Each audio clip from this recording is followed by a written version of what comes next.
Greetings, ladies and gentlemen, and welcome to yet another episodic discussion podcast. Today we're talking about Koei Tecmo and their illustrious history throughout gaming and how we got into them for the first time in history and their video games, characters, and amazing lore. I'm your host, Renegade Operative, and I'd like to introduce my panel. First, we have A.K. Austin.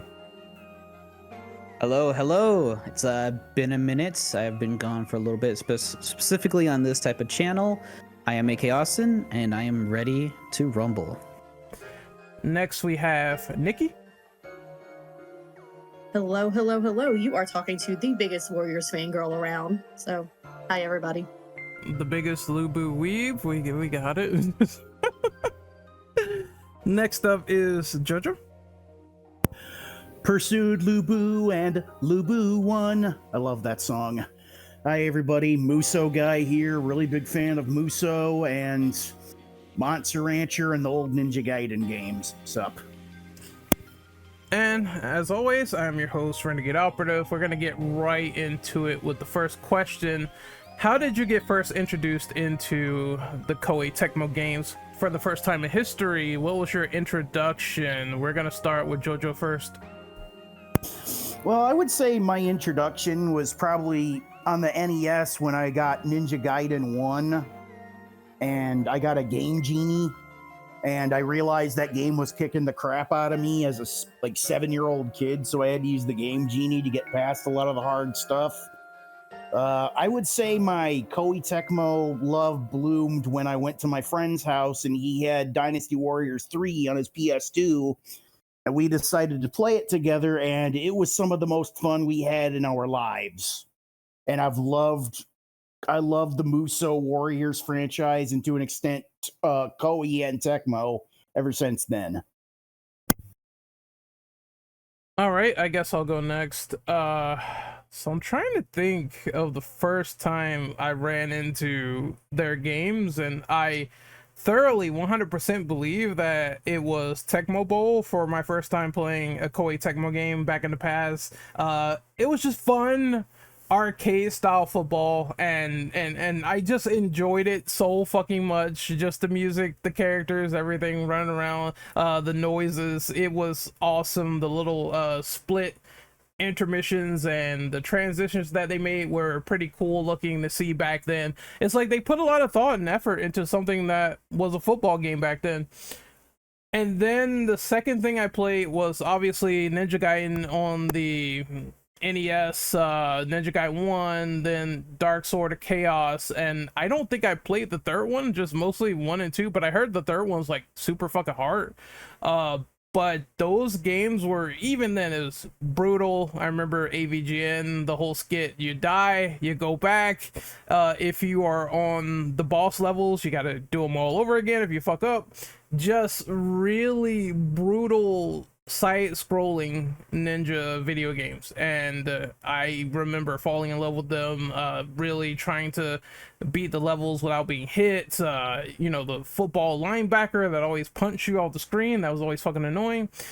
And then I think later on into the PS2, I got more into Koei Tecmo with Fatal Frame 1 and 2 and 3, the Tormented, very scary and downright horrifying horror games. I remember just playing them all night. The first one having jump scares all over the place. It was a very creepy game, and from there Ninja Gaiden just blew up again on the Xbox, and I was like all the way in. I just had this love and affinity. I know they merged as well. I remember they used to be separate companies, Koei and Tecmo, and they couldn't have been any better as they are today. I think they have a strong foundation, and I'm very pleased and happy that I got into them in the first place. Next up is Nikki. How did you get into Koei Tecmo for the first time in history? The first time was when my cousin actually gave me his Super Nintendo when I was little, and one of the games that he had given me with that system was Nobunaga's Ambition, Lord of Darkness. Now, I had no idea how to play that game. I mean, I'm a little 5-year-old with this big strategy game. I don't know what the hell I'm doing. I don't think any of these characters are real. I'm thinking it's some little fairy tale game. I think I lost all my like I didn't know how to set up troops, how to um make rice fields, feed my army, strengthen my army. So when I kept getting attacked, I'm like, why do they keep attacking me? What the heck's going on? So the way how I ended up, or so I kind of, played that game off and on for a while. I still haven't beaten it to this day. I can't really figure it out. I can't figure out why I can't beat it. It's hard. It's very, very, very difficult because strategy games like that's just not my forte. But I go back to it every once in a while and try to figure out how to beat it. But as far as Koei Tecmo goes, I was at a party and one of my friends pulled out the PS2 and he had Dynasty Warriors 4, I want to say. I think that was the first one with Jang Hae in there. I'm sorry, Jang He. I want to try to pronounce the characters' names correctly. I'm sorry, just pass me for now. Okay, that's fine. Austin, what about you? Could you talk about your experience with Koei Tecmo for the first time? So mine goes back a long way. I was introduced to Koei Tecmo by my father, who had Dynasty Warriors 2. Yes, that's game on PS2, or was it PS1? I can't remember. I think it was PS2. Was when the first Dynasty Warriors like hack and slash game. Because the first one is a fighting game. Uh, PS2 Dynasty Warriors 2. Um, and he had that and introduced me to Dynasty Warriors because that was a game that he grew up on before he had me. And that game was so goddamn hard as a like 6-7 year old playing that game on PS2. But that was my first introduction to that series, and my dad was my dad hyped it up so much to where I'm always hyped up for a Dynasty Warriors game, specifically Samurai Warriors, because that's also another series that my dad got me into a lot because we had Samurai Warriors 2 and 3 on PS2 and on the original Xbox at some point, I think it was. I could be wrong though, but that was a game that we loved playing a lot as well. And but personally, the one I got into the most that was like a really big inspiration to me that to love these games was the Gundam Warriors series, specifically Gundam Warriors 2. Me and my dad played that game a ton on the 360, and when we got Gundam Warriors 3, it was something that I put close to 350 hours into by myself solo, just unlocking everything, getting every character and every mobile suit in the game to max level. It was astonishing to me how much that game is difficult but also super fun at a high level degree. Otherwise, I've been a massive Koei Tecmo fan for the most part. I've played Koei Tecmo games that I didn't even know they were Koei Tecmo games, and I've loved them. I've played a good chunk of the Warrior series from both Dynasty, Samurai, and the Orochi series. I've played a lot of the Gundam series. I've played spin-offs like the which we'll mention later, which is like the Fist of the North Star series, like Ken's Rage, and quite a lot of them. And I've been a massive fan ever since. But yes, I am a very long time fanboy, and I'm proud to be on this panel for this. We're gonna move back to Nikki and let you finish. What were you saying before? Yeah, sorry, before I was so rudely interrupted. Not by you guys, I'm sorry, someone in the house. But yeah, so I was at a party and my friend pulled out the PS2 and he had Dynasty Warriors 4, I think it was. And I think that was the first game that had Zhang He in there. And because I play Street Fighter, he was like, "There's a character in here who looks just like Vega. I think you would be interested in this." And I was already a fan of Samurai Warriors, and I had played Warriors Orochi 1, and I was kind of getting familiar with what Dynasty Warriors was. So I was like, "Oh my god, this is really fun!" It's just there's no games like this. You just get to go around. Well, I mean, beat 'em ups originally, and I think Musos are the what beat 'em ups eventually became. But I'm like, there's no games like this where you can just go around and just beat the crap out of everybody in front of you. Like it's awesome. The way how I found out about Samurai Warriors, um, when I was working at GameStop, there was a buy two get one free for used games sale going on. And I'm like, you know what, I'll take advantage of this. and I looked at Samurai Warriors 1. I saw the front cover with Yukimura Sanada and Kunoichi on the front. And I showed the game to my coworker and I said, "Is this game any good?" And he was like, "Woman, if you don't buy that game, I'm getting it for you." He says he was a huge Koei fan already. So he was like, "Yes, you should absolutely get this game. 100%." I'm like, "Okay."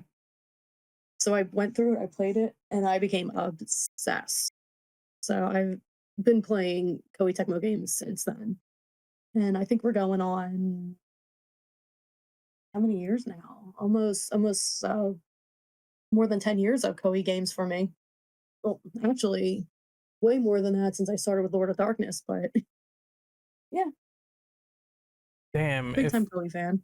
if I started from NES, I feel really fucking old because it has been like 20, 30 years. So I'm just like, yeah.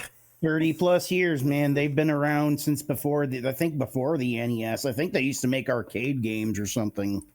Yeah, if I probably have to look that up, but I do believe most of these Japanese companies have started from the olden times, even before NES. I know that was definitely paramount for Capcom, so I'm not surprised for Tecmo.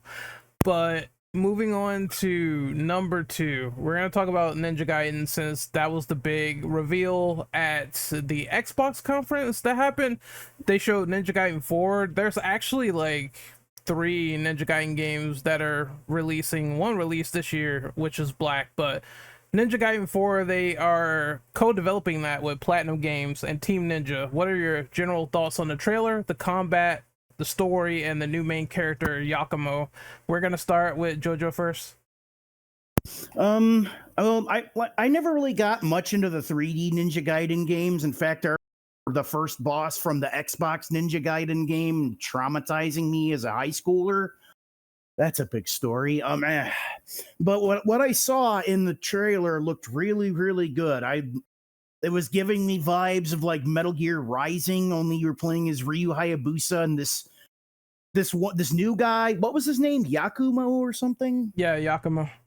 Yeah, he's like he kind of reminds me of the MK1 version of Smoke, like all the way down to almost sounding like Yuri Lowenthal.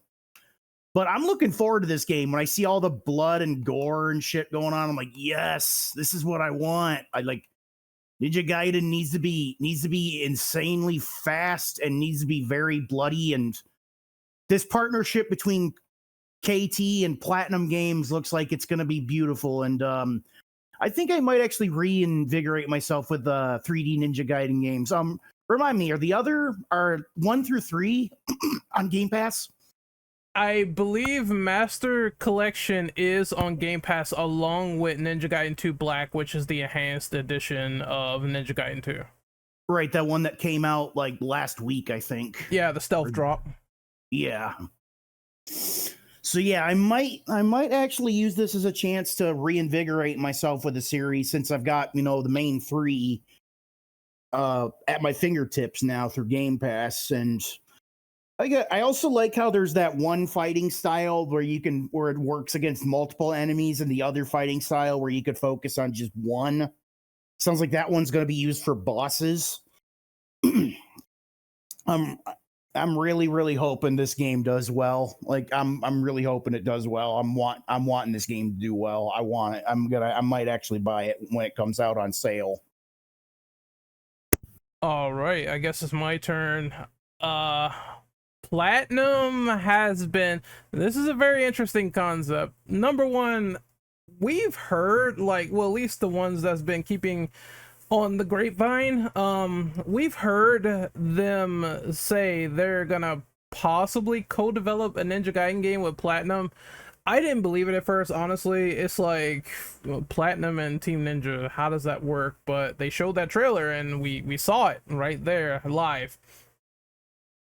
Platinum Games itself has not been in the greatest situation. I believe they released Babylon's Fall, which was and some people are kind of mixed on Bayonetta 3, where it's like part of the game is good, the other part is kind of like, well, mini games galore, so we don't really like how that was coordinated. But this might be the big. Oh yeah, and Kamiya also left Platinum as well. I keep forgetting about that. He went to Clover, his own studio, and now he's working with Capcom again. So that was also a big loss. So Platinum has been kind of a little bit on the downtrend as far as things went.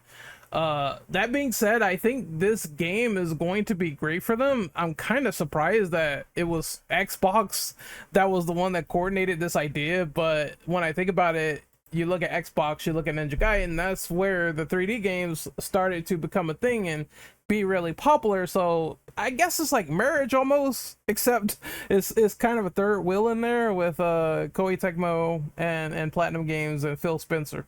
I couldn't be happier to see this because I'm not going to lie, Ninja Gaiden 3 I thought sunk the series, where it's like they actually had to refix that game in order to say, oh, we're sorry with Razor's Edge, because the original vanilla game was so bad.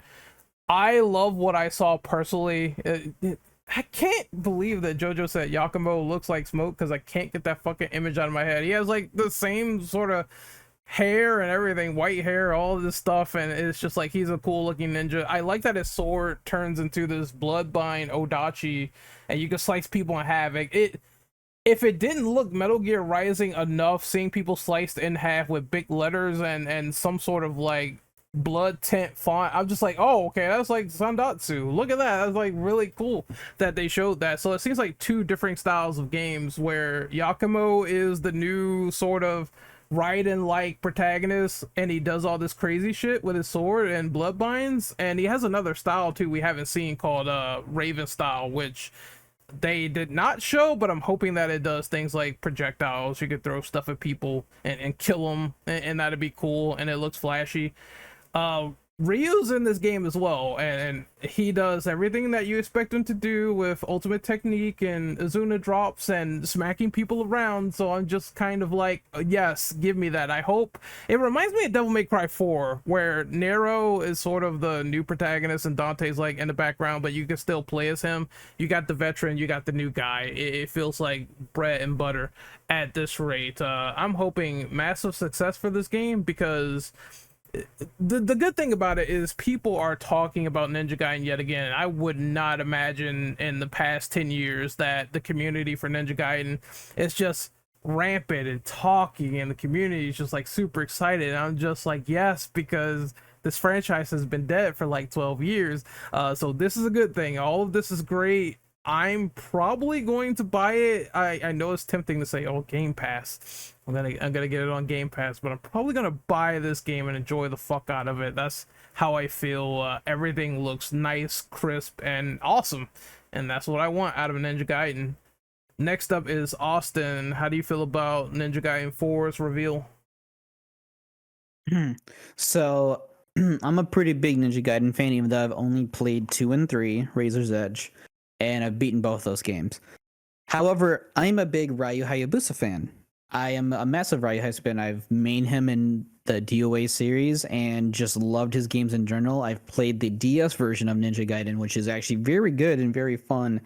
But Ninja Gaiden 4, when I saw that it was back, we are back.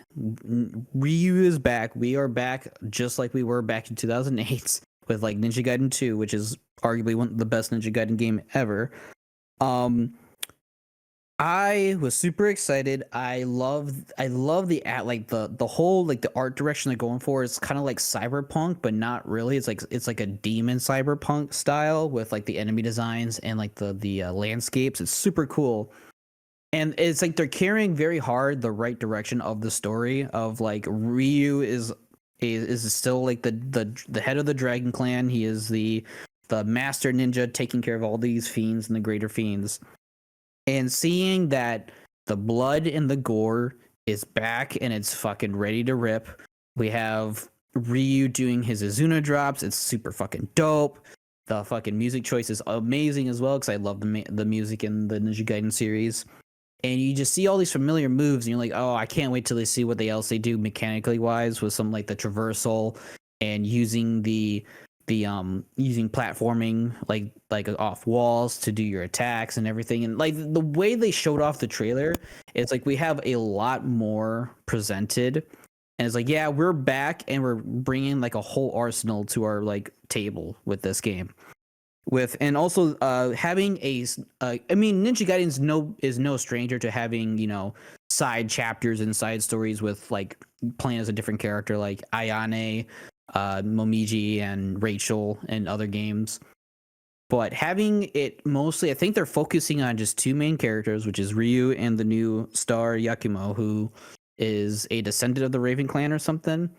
Which is, I don't exactly remember in the story what the Raven Clan is. It might be something new, might be something existing, but They are completely new as far as I am aware.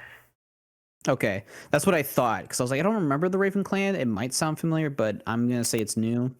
It's really cool to have a second character that's doing a lot of crazy shit like Ryu does. That isn't, you know, one of the female stars. Even though I don't hate them, their missions are typically the low point of the series for me personally. But yeah, I'm super excited, and I can't wait to see what more they'll show off in the future. Nikki, it is your turn to talk about Smoke 2.0. What do you think of Ninja Gaiden 4's reveal? I'm not whopping just yet. But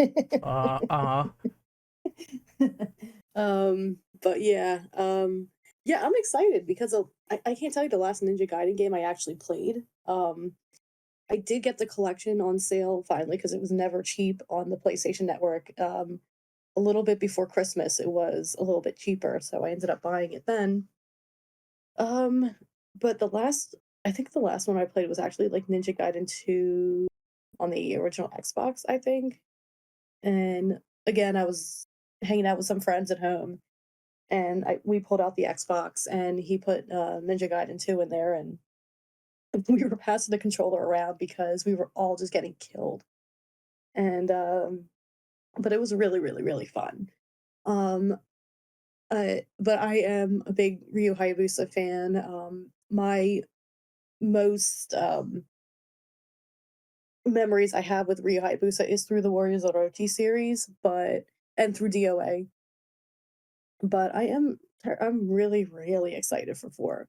Um, Especially with it being in partnership with Platinum Games, which I'm like, oh my god, this is awesome. And if it's anything like Metal Gear Rising, if it's Metal Gear Rising meets Ninja Gaiden, I'm going Game of the Year. I'm like, I'm sorry, I know Origins just came out, but I might be thinking Game of the Year material here. Like, and especially that we have now this new character, Yakumo, who is, I'm definitely getting Nero, Devil May Cry 4 vibes about it, but hey, we could use more testosterone in this game. Like, yeah, tits and gore, tits and ninjas, and that's great. That's for people who like that kind of stuff. But I kind of need more men in my games too. I like to have something good, something nice to look at. Well, that was an interesting response at the end. But yes, I am very excited for this game. I will absolutely be playing it. I don't remember when it's exactly coming out, but I usually try to get games. I always say to myself, I'm going to get games when they go on sale, but I think this might be a day one game for me. All right, we're gonna move on to the next question. What's going on outside my house? Ninja Gaiden's looking, it's fine. Ninja Gaiden's looking pretty fantastic. I just love how fast paced the combat is. They didn't miss a step with that game. We have another Ninja Gaiden question here, and that's considering Ninja Gaiden 2 Black Stealth released on Xbox, have you been playing this version? What do you think of all the other 3D Ninja Gaiden games, or even NES? And what do you think of this new re-release in particular? There's been some complaints of people saying there's cut costumes, weapons, and content, and they're doing a big patch sometime in the middle of February. So there is that to take into consideration. I'll start with Austin first. Yeah, so Ninja Gaiden 2 Black. I have been playing this game, not day one, but I've played and beaten the original Ninja Gaiden 2 on the Xbox 360 before. And that game, for its time when I played it, it was super hard. And I played on normal, by the way. That game was tough, but I was like very young. I was like 12 or 11 years old when I actually played and beat that game by myself. Ninja Gaiden 2 Black, however, has been pretty crazy. Like, not only that it's a remake slash remaster, majorly a remake in the sense that it is in Unreal 5, which is kind of crazy, but it looks great. There is some bugs here and there, like the hair on character models resets all the time during cutscenes and stuff, and it's more or less the same game. There's very little changes here and there. From what I've heard, it's supposed to be the Ninja Gaiden 2 Black is supposed to be part of the same code as Ninja Gaiden 2 Stigma, I think it's called, which I've never played. It is supposedly the inferior version to play. It's like it has less mechanics or less weapons and etc. I've heard some mixed feelings. Like I think it's based on the same code, if I remember correctly. And I've heard like mixed results on that. Like, yes, it's the same version as Stigma. No, it's the Stigma code, but they still added some things to it, etc., etc. It is still a very tough game. I'm playing on very hard, by the way, which is a mistake, but I am going through it. I'm like halfway through the game on very hard. It's a struggle. It takes me like an extra like 4 times amount just to get through a level, but yeah, for a stealth drop and it's on Game Pass, I was like, you know what? It is one of my favorite Ninja Gaiden games because it's one of the only very few I've played, and it's regarded as one of the best Ninja Gaiden games of all time. I had to get it again and play through it. It's been a blast. It's cool seeing a lot of like, not really redesigns, but the enhanced designs of the characters. Like Ryu looks really good. His colors really pop. His ninja outfit just looks slick as hell. And then all the other characters like Momiji and them, they all look really good. And it more or less it comes to the point that the cut costumes, I believe, you have to unlock them.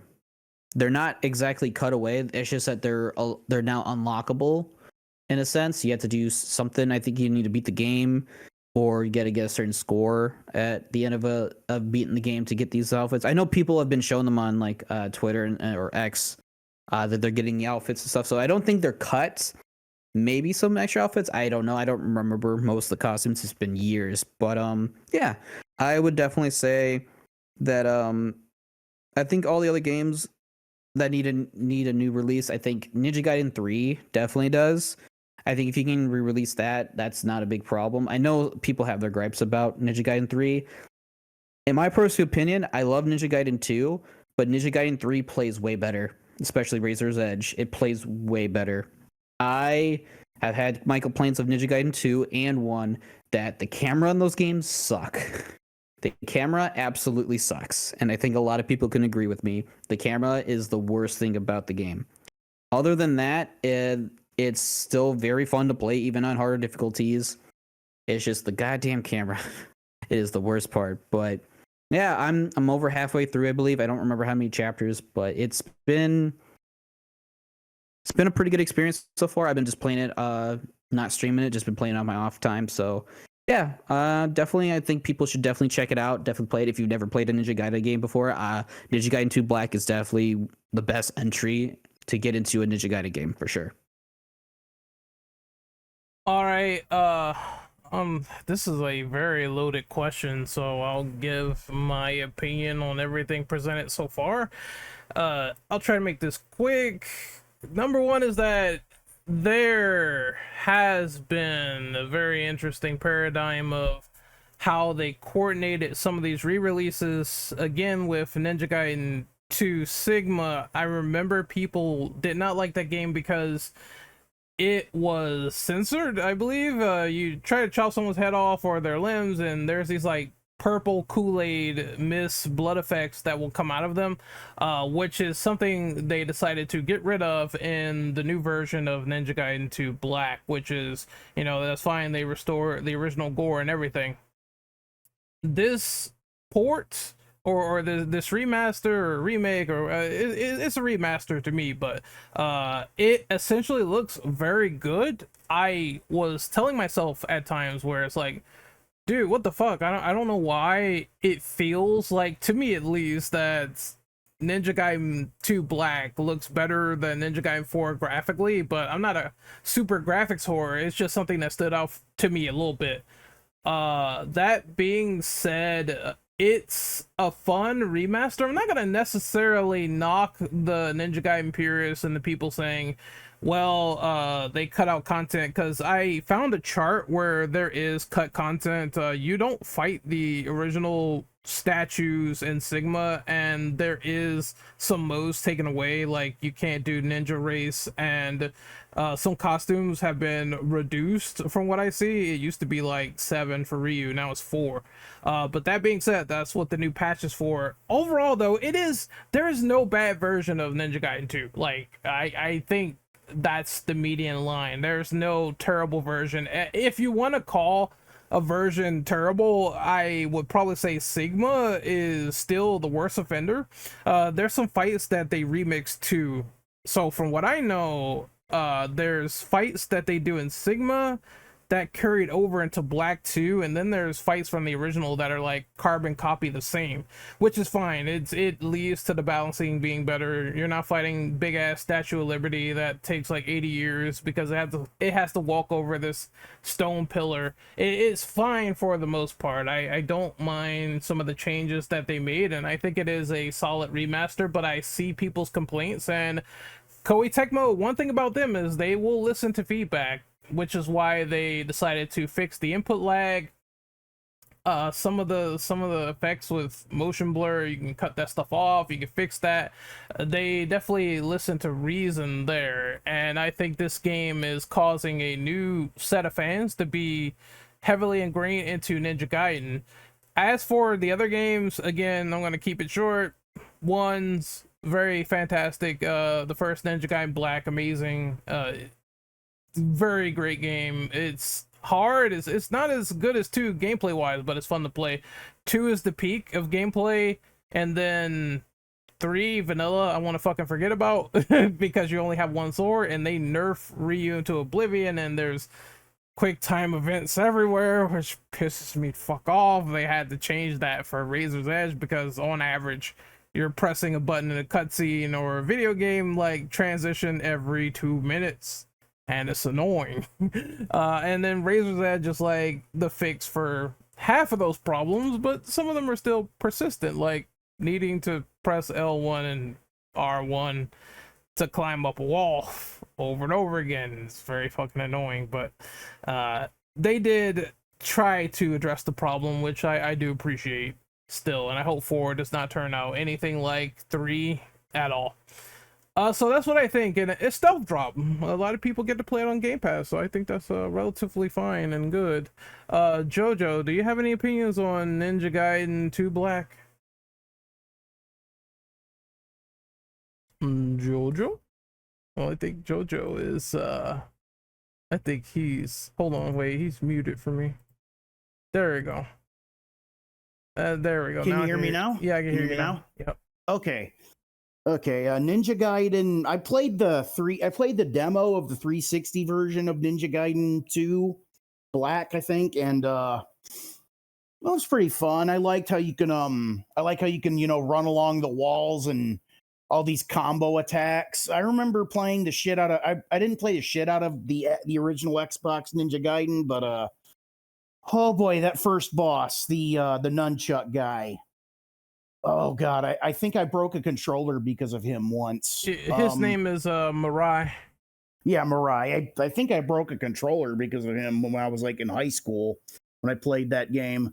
I do have more experience, however, the NES ones, like I've always wondered, when's Jakio or Ashtar gonna be mentioned, since they were the bad guys of Ninja Gaiden 1 and 2 on the NES, and they look pretty badass. Like Ashtar looks like an anime, like an early 90s anime Shredder or something. He looks pretty cool. I like how in the old games you could climb on the walls and get all these various ninja powers, like the boomerang throwing stars, the dragon fire.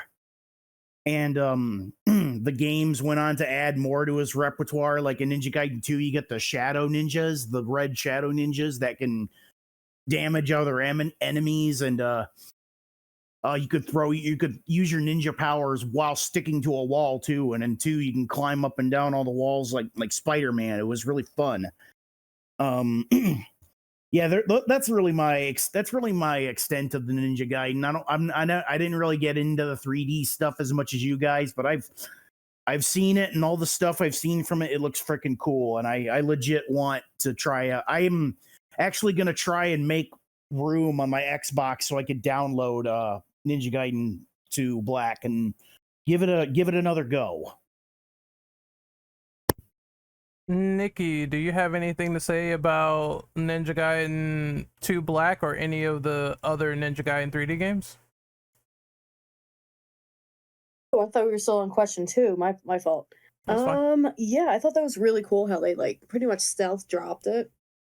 Whereas a lot of people were kind of thinking, well, in general, people are thinking, okay, well, as far as action games go, it's kind of oversaturated with a lot of the Souls games now, or Souls type games. So to have a another Ninja Gaiden come in just out of nowhere like this is nothing short of awesome. I have not downloaded or I haven't bought them yet because I know I just got the collection. And I haven't gotten this game just yet, but I really do think it's cool that that they happen to put out this game when we all thought that Ninja Gaiden wasn't or was pretty much dead in the water at this point. So I will have to play. Well, I think if I already have the collection, I don't know if I have to buy this version of it again, but I'm not entirely sure. I'm kind of lost on the timeline as far as like Ninja Gaiden games go. As far as I am aware, Black 2 is completely like separate from Ninja Gaiden Sigma 2 in the Master Collection. So Right. yeah, Black 2 is the one that graphically looks better and it's somewhat similar to the OG game, whereas Master Collection is completely Sigma 2. So that's Right, like yeah, the 'cause I did original see enhanced version, not the one that came out recently. right, I did see the graphics for that, and it looks really, really, really cool. Like, like we were all saying, if DOA 7 ends up looking like this, then we'll be happy.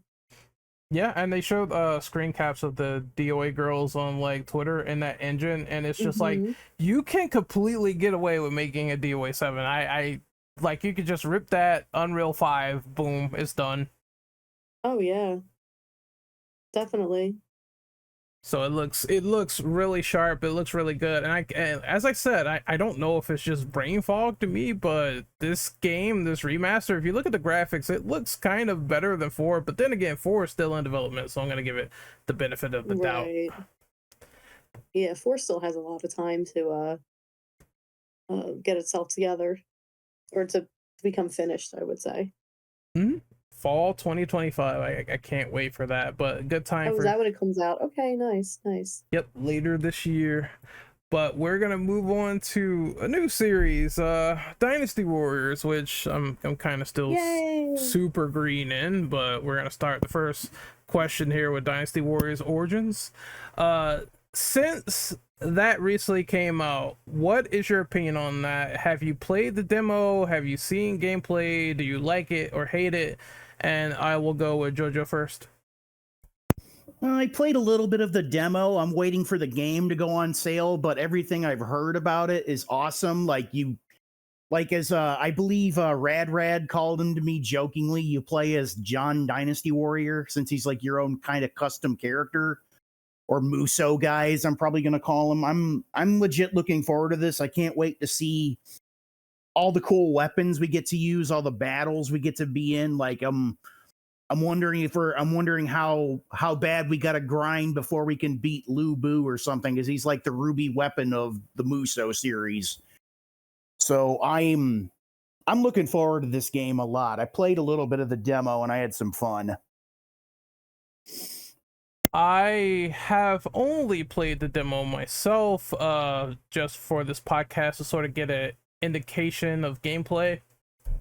I know it's other questions, but it's ironically not my first Dynasty Warriors game, because I believe I played 3 a little bit and I remember enjoying that game quite a lot. That being said, though, I played this demo and I enjoyed it for the most part. I did talk about the balancing of the demo, and I asked if the game was just harder from demo to final game, because each time I would run into the battlefield and try to help my teammates and do the mission, I would get overtaken quickly. But that being said, it didn't deter me from the combat, even if they did fix it. I thoroughly believe that this combat is some of the best shit I think I ever witnessed. And I'm not really a guy who plays a lot of Musou games or have been interested in playing them, but when I started doing like air combos on 500 people, knocking them about, doing whirlwinds and all this other stuff, I'm like, wait, hold on, this activates my brain, knocking away all these generals and doing all these combos. It's just a synergy to that game that is very paramount to Koei Tecmo and what they do and what they've learned for the past few years with Warriors games and action games in general. It just feels really fucking fun to play, and that demo kind of sold me on the game itself. I was not interested at first until I played it, and then when I played it, I'm like, okay, I think I'm on board for this one. I think I'm going to buy this game down the road. So if it made me into a believer first time playing it, being green to the series, then I believe anything is possible. I fucking loved it, and I can't wait to play and experience more. Nikki, how about you? Have you played Dynasty Warriors Origins or seen it, and what do you think of it? Yeah, I'm currently streaming it every Wednesdays now. Because Wednesdays are my only streaming days. I'm busy all out or all days of the week except for Wednesday. So, right now I'm still in. I want to say like the first 1 or 2 chapters in. So I really am enjoying the combat, and I think it's some of the best combat I've ever seen in a Warriors game. What I'm really salty about though is that we don't get to play with. I mean, we have, I think it's 3 playable characters per kingdom, or like 3 quote unquote assist characters through each kingdom. And what I'm really salty about is that Ling Tong is not one of them. And I can't imagine how much fun it would be to play with his nunchucks um with this kind of like this kind of gameplay. I really think that's a missed opportunity. Or to have someone like Jotai with this kind of gameplay. Like, can you imagine how much fun that would be? But other than that, no, I really do think it's pretty cool. I'm still kind of early in the game. So it's, how do I say it? It's really slow paced for me right now, and I'm kind of like, can we kind of get a move on here?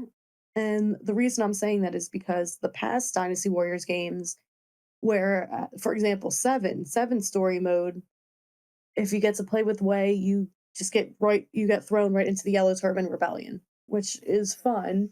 And that's where we're kind of at now in Origins, but because you're playing from a different perspective, it's not like you can just jump into some big grand battlefield. And I'm waiting to where I can actually fight Zhang Jiao.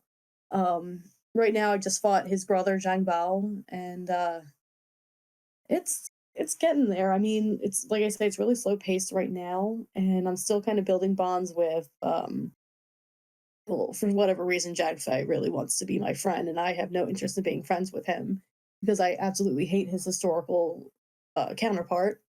But that's beyond the point. Yeah, I think it's definitely growing on me. The combat is really cool, and I can't wait to progress further. Austin, how about you? What do you think of Dynasty Warriors Origins, since you said you've been playing a lot of the full game yourself too?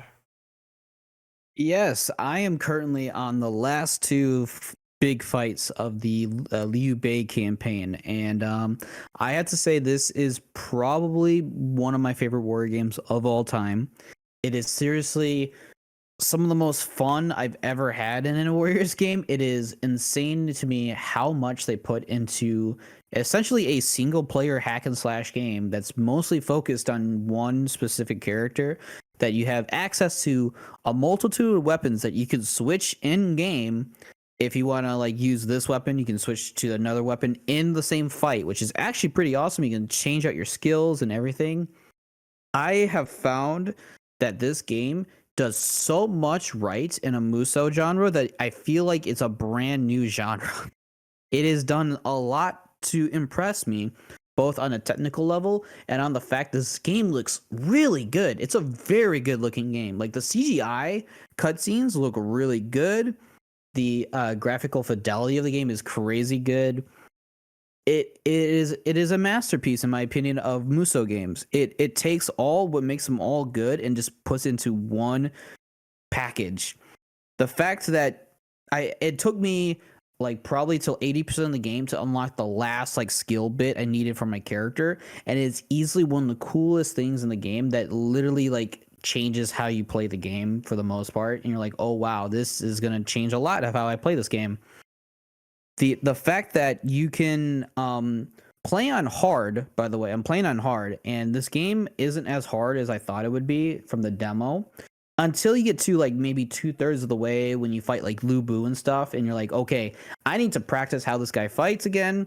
I need to remember how to dodge or parry his attacks, or make sure that when he's doing this certain move, I do not dodge this way or dodge that way and counter in this way. It has been a joy to me. I am a massive Liu Bei fan. I like all the factions. I love like Sun Se, Sun Jian, and Sun Quan. And I do like Cao Cao, even though he can be pretty difficult as a character in the lore of the Dynasty Warriors stuff. But I've always been a Liu Bei fan. I've always loved Liu Bei, Guan Yu, because Zhao Yun was my main in the Dynasty Warriors games. I love Zhao Yun. I love his story. I love his character. And what sold me on him, the fact that he just dedicates his entire loyalty and life to Liu Bei, and the entire bounds and leaps that he does to serve this man is crazy to me. So I chose what I chose, and it is super cool when you interact with these characters, specifically the ones that you like. Like if you like Cao Cao's characters, you can interact with them, and it's actually really sick. The fact that your character, you're named OC or whatever, the interactions, like the dialogue is actually pretty good for what I can tell. Like you have every character like look to your character like you're the shit, right? And you're like, yeah, I am the shit. And like, yeah, I know, I see you fight, you're awesome, like we want you on the team. Like literally all three factions are like, huh, hey, can you join our side? Like, can you come to our side? You're kind of like pretty OP, and if you're on our side, you can probably win us the war, essentially. And it's like super funny, but also super cool just to see like the main characters of like the history be like, yeah, you know that guy, yeah, we need him on the team. Otherwise, we're in massive trouble if he's not on our team. And I was like, huh, yeah, it does feel like that because you literally be just destroying waves of enemies, and it's just like combining your battle arts, like your skills with the weapons, with just your traditional combos or the way weapons work in this game, just to decimate officers and army and just troops around you. You feel like a god. It makes you feel like a god. Like I'm just a god of this battlefield, and I'm just taking you all out. I can go on and on how much the gameplay of this game just invigorates the inner child of me, because this is literally bringing me back when I played Dynasty Warriors 2 for the first time with my dad. It is making me feel that way with this game. That is how good and how refined that they did for the combat and the gameplay of this game. It is immaculate. And I know some people are sometimes mixed with the fact that the main character is a silent protagonist somewhat. Like you have dialogue options with him, but he doesn't really have a voice outside a couple lines that you can get throughout like missions and stuff. I think the lore behind his character is actually pretty sick, and I wouldn't say it makes a lot of sense in the Romance of the Three Kingdom storyline, but just the idea that is there presents enough of like mystery and like, oh, this is actually kind of cool. My only gripe is that you get fragments of it throughout the entire game. that it kind of has a weird pacing issue, and grinding isn't terrible in this game. If you there's a certain so pretty much you have an open world segment of the game, and you can get into random battles, like random skirmishes, and that's kind of like how you level up. There's only very few on the actual like world map, because they're kind of like the same thing when you get to them. There's only a very few that you can actually use to grind, and if you can find those out really early on, you can level up everything pretty quick. But yeah, like without dragging this out, it's a fantastic game. It is probably the best combat system in any Musou game I've ever played, and it has these characters from the Romance of the Three Kingdoms series, and it does them pretty well. Yeah, I'm fangirling over Liu Bei and all the Guan Yu, Zhang Fei, Zhao Yun, all these characters. Zhuge Liang, the Master Chef, all of them. It's spectacular, and you guys should just play it and just experience it yourselves, and play it on hard, because it's actually not that bad. All right, I think we're gonna move on to the next question here.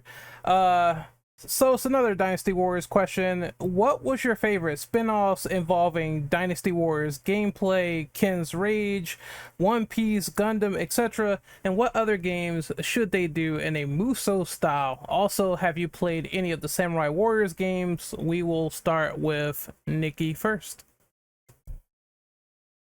Yeah. Yes, I've played every single Samurai Warriors game in existence except for Samurai Warriors Katana, which was just kind of like a little spin-off of Samurai Warriors 1. I also played Hyrule Warriors, which I thought was really, really, really cool. Like, as a big Zelda fan, to have it in a Musou setting was like extraordinary for me. Hold on.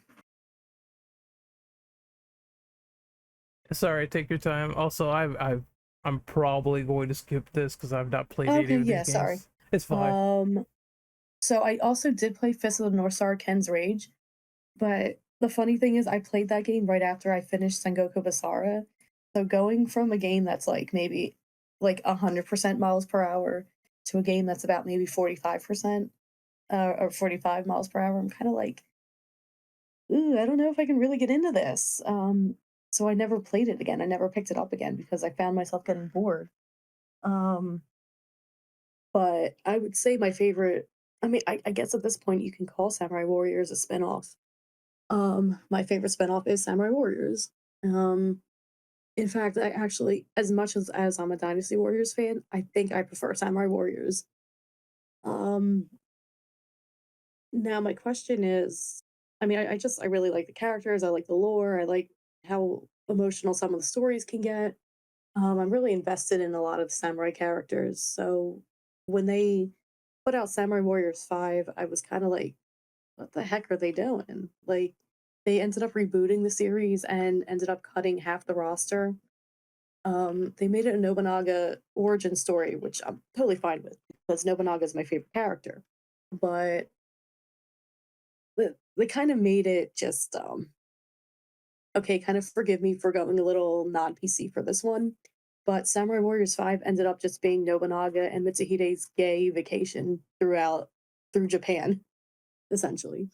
Um and as I, I ship them, so it's okay. It was totally awesome for me. Um but I will say, as far as Samurai Warriors go, they made a spin-off of their little series with Spirit of Sonata, which that game, I can't get through that game without, you know, sounding like a little fangirl because it's really emotional and sad in the end. Um, but yeah, to cut things short for me, the two franchises that I really, really want to see in a Musou setting are Mortal Kombat and Sailor Moon. I really think that that Koei can do something really, really cool with that. Jojo, it is your turn. What do you think of all these spin-offs for Dynasty Warriors? I'm still connected, right? I just want to make sure. Yeah, we can hear. Okay, cool. Because I didn't want what happened last time. All right.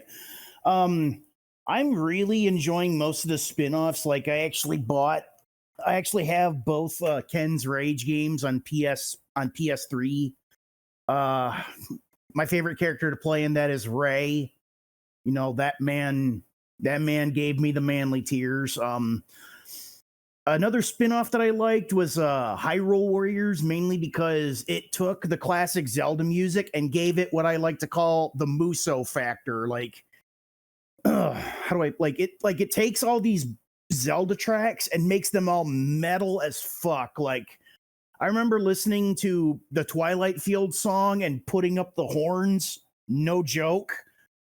And like that's another thing I like about Muso games is the adrenaline pumping music. Like if you play Dynasty Warriors 4 and you saw the opening FMV and you can hear it, and if you don't have goosebumps on your body, you're either a robot or you need to call a doctor or something. Something's wrong with you.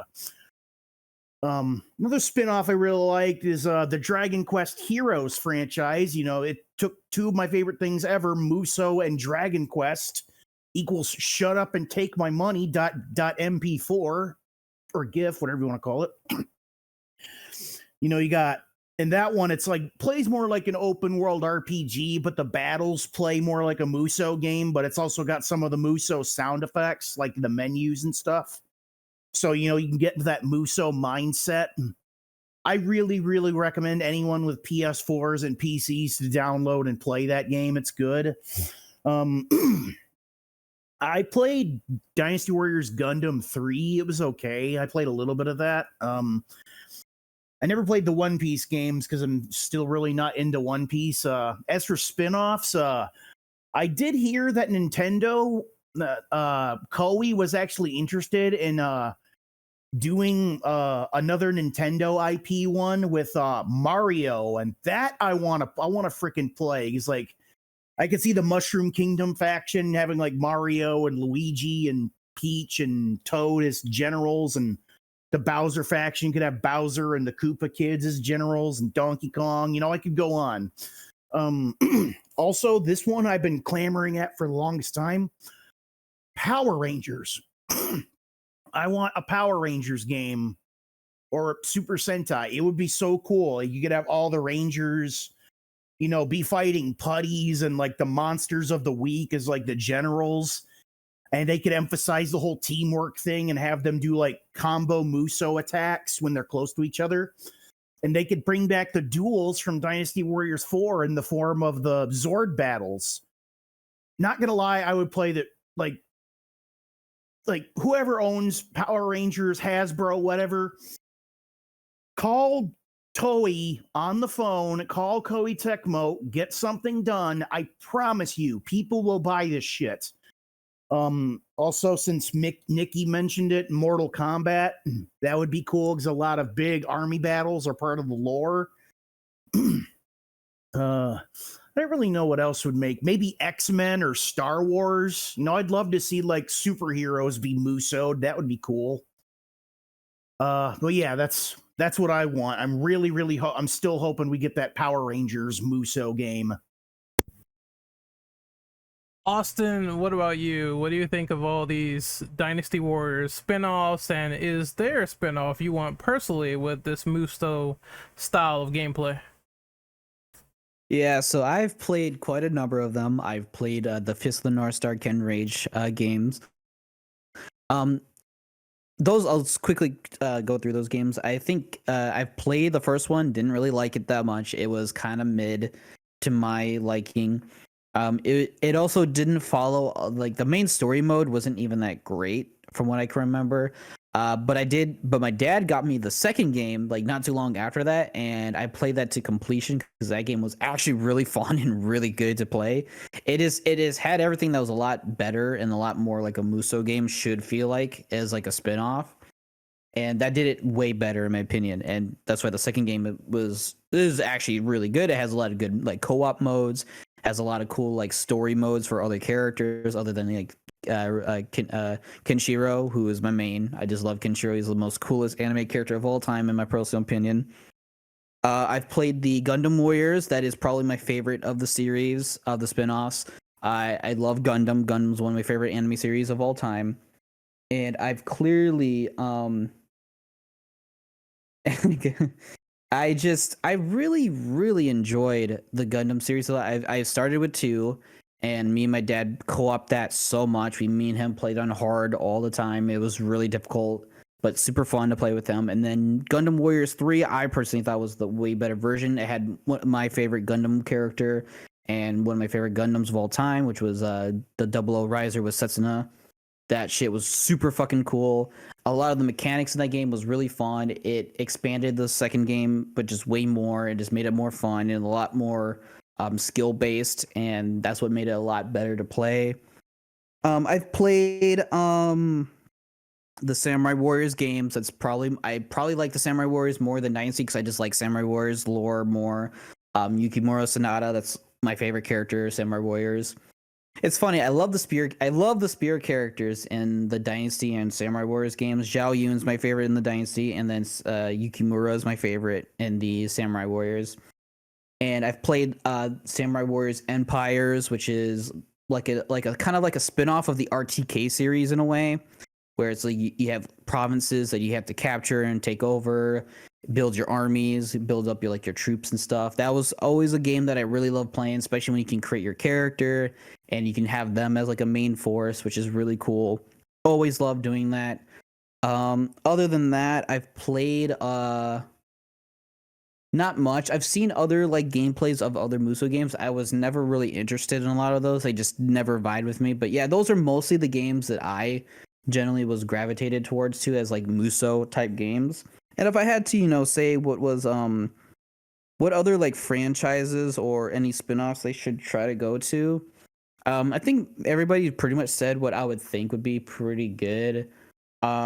There's not much I can think that would fit a Muso game. Like they've tried with some series and animes like that kind of just flopped or did not do well. Kind of like Berserk, which I heard was kind of mixed or somewhat bad. But yeah, there's a lot you can do with that type of genre.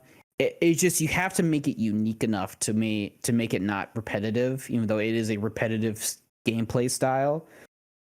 But that's why I like Origins a lot, because it's the same style, but they added so much to it that you can play however you like more times than not, and that it works. And if more spin-off games did that, I feel like they could be a lot more successful. But yeah, I would love to see just what they do next. I don't really have like a personal like call out personally. I think everybody here who said what they should do is very valid, and I would like to see how they would do those types of games too. But yeah, I've played a good number of the spin-offs. I haven't played a ton of them, but I've played a good number. I have played Samurai Warriors Katana on the Wii. I was talking this before the podcast. It is I actually really enjoyed it. It's pretty fun. It is kind of weird and it kind of is aggravating because to get certain stuff or get perfect scores, you have to do challenges. And some of those challenges are kind of suck with like the Wii controls, because I think it had technically a very not the greatest like motion controls in that game personally. But it's still very fun. I actually still really enjoyed it, and the story mode in that game is pretty cool. It's just that it's kind of limited because it like Nikki said, it kind of takes just Samurai Warriors 1, which is not the best example you should take from. More should take like Samurai Warriors 2, but I digress.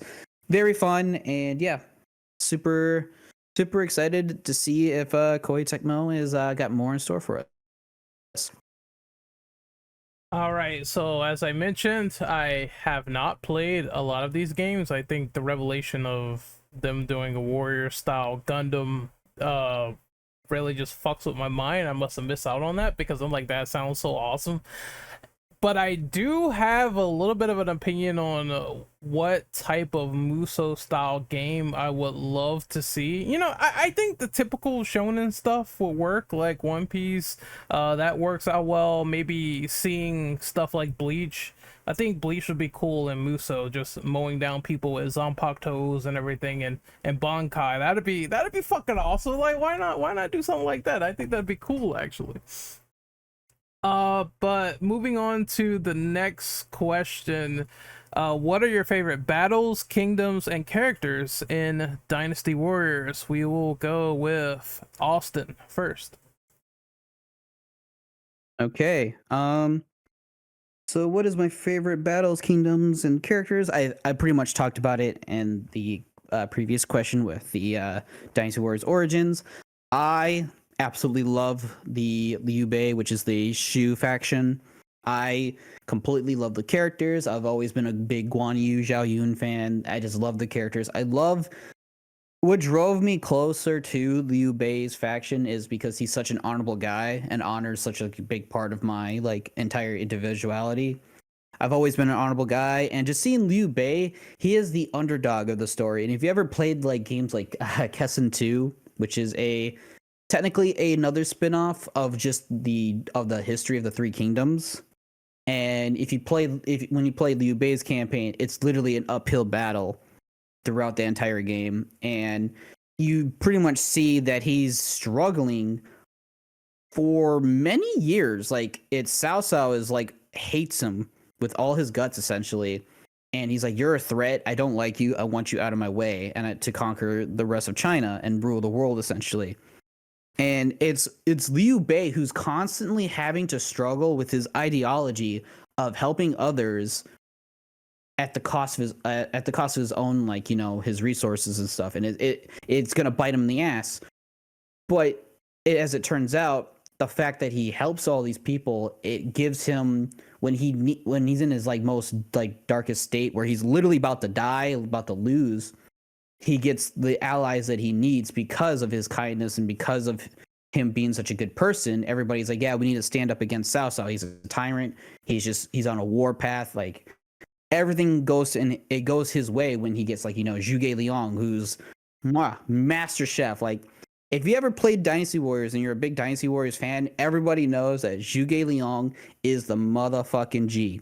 He is the O motherfucking G. This dude alone can topple any army as your strategist. This dude is like crazy good at intelligence. He is amazing, and just seeing these characters throughout any series, like the Dynasty Warriors, the Orochi series, the as it currently Origins, and like the RTK series, it's so cool having these characters. I love them. Like I think the Battle of Ronin specifically is super good. The Battle of Qingbang is regarded as my favorite battle of all time because that is when Zhao Yun, who's my favorite character in my main in Dynasty Warriors, goes and rescues his lord Liu Bei's son one-handed against Cao Cao's forces and defends against them one-handed, holding a child in his hand. It is one of the coolest storylines ever, and is what makes me love Zhao Yun as a character. This guy is so goddamn devoted to Liu Bei that he fought off pretty much an army single-handedly, one-handed, while protecting a little infant. That is one of the coolest things about his character, and one of the coolest things why I love maining him as a character. He's just so cool. And without like dragging it on, like Cao Cao, like I like Cao Cao because I just love that he's actually a very good antagonist. He's not poorly written. He has his ideals, his goals, which do not align with others. People understand why he does what he does. It's just that his way is not the right way. Just like how a lot of other characters have wrong ways and like tyrants are like. And then you have the Wu, which is the sons, the Sun Quan, Sun Se, Sun Jian, all of them.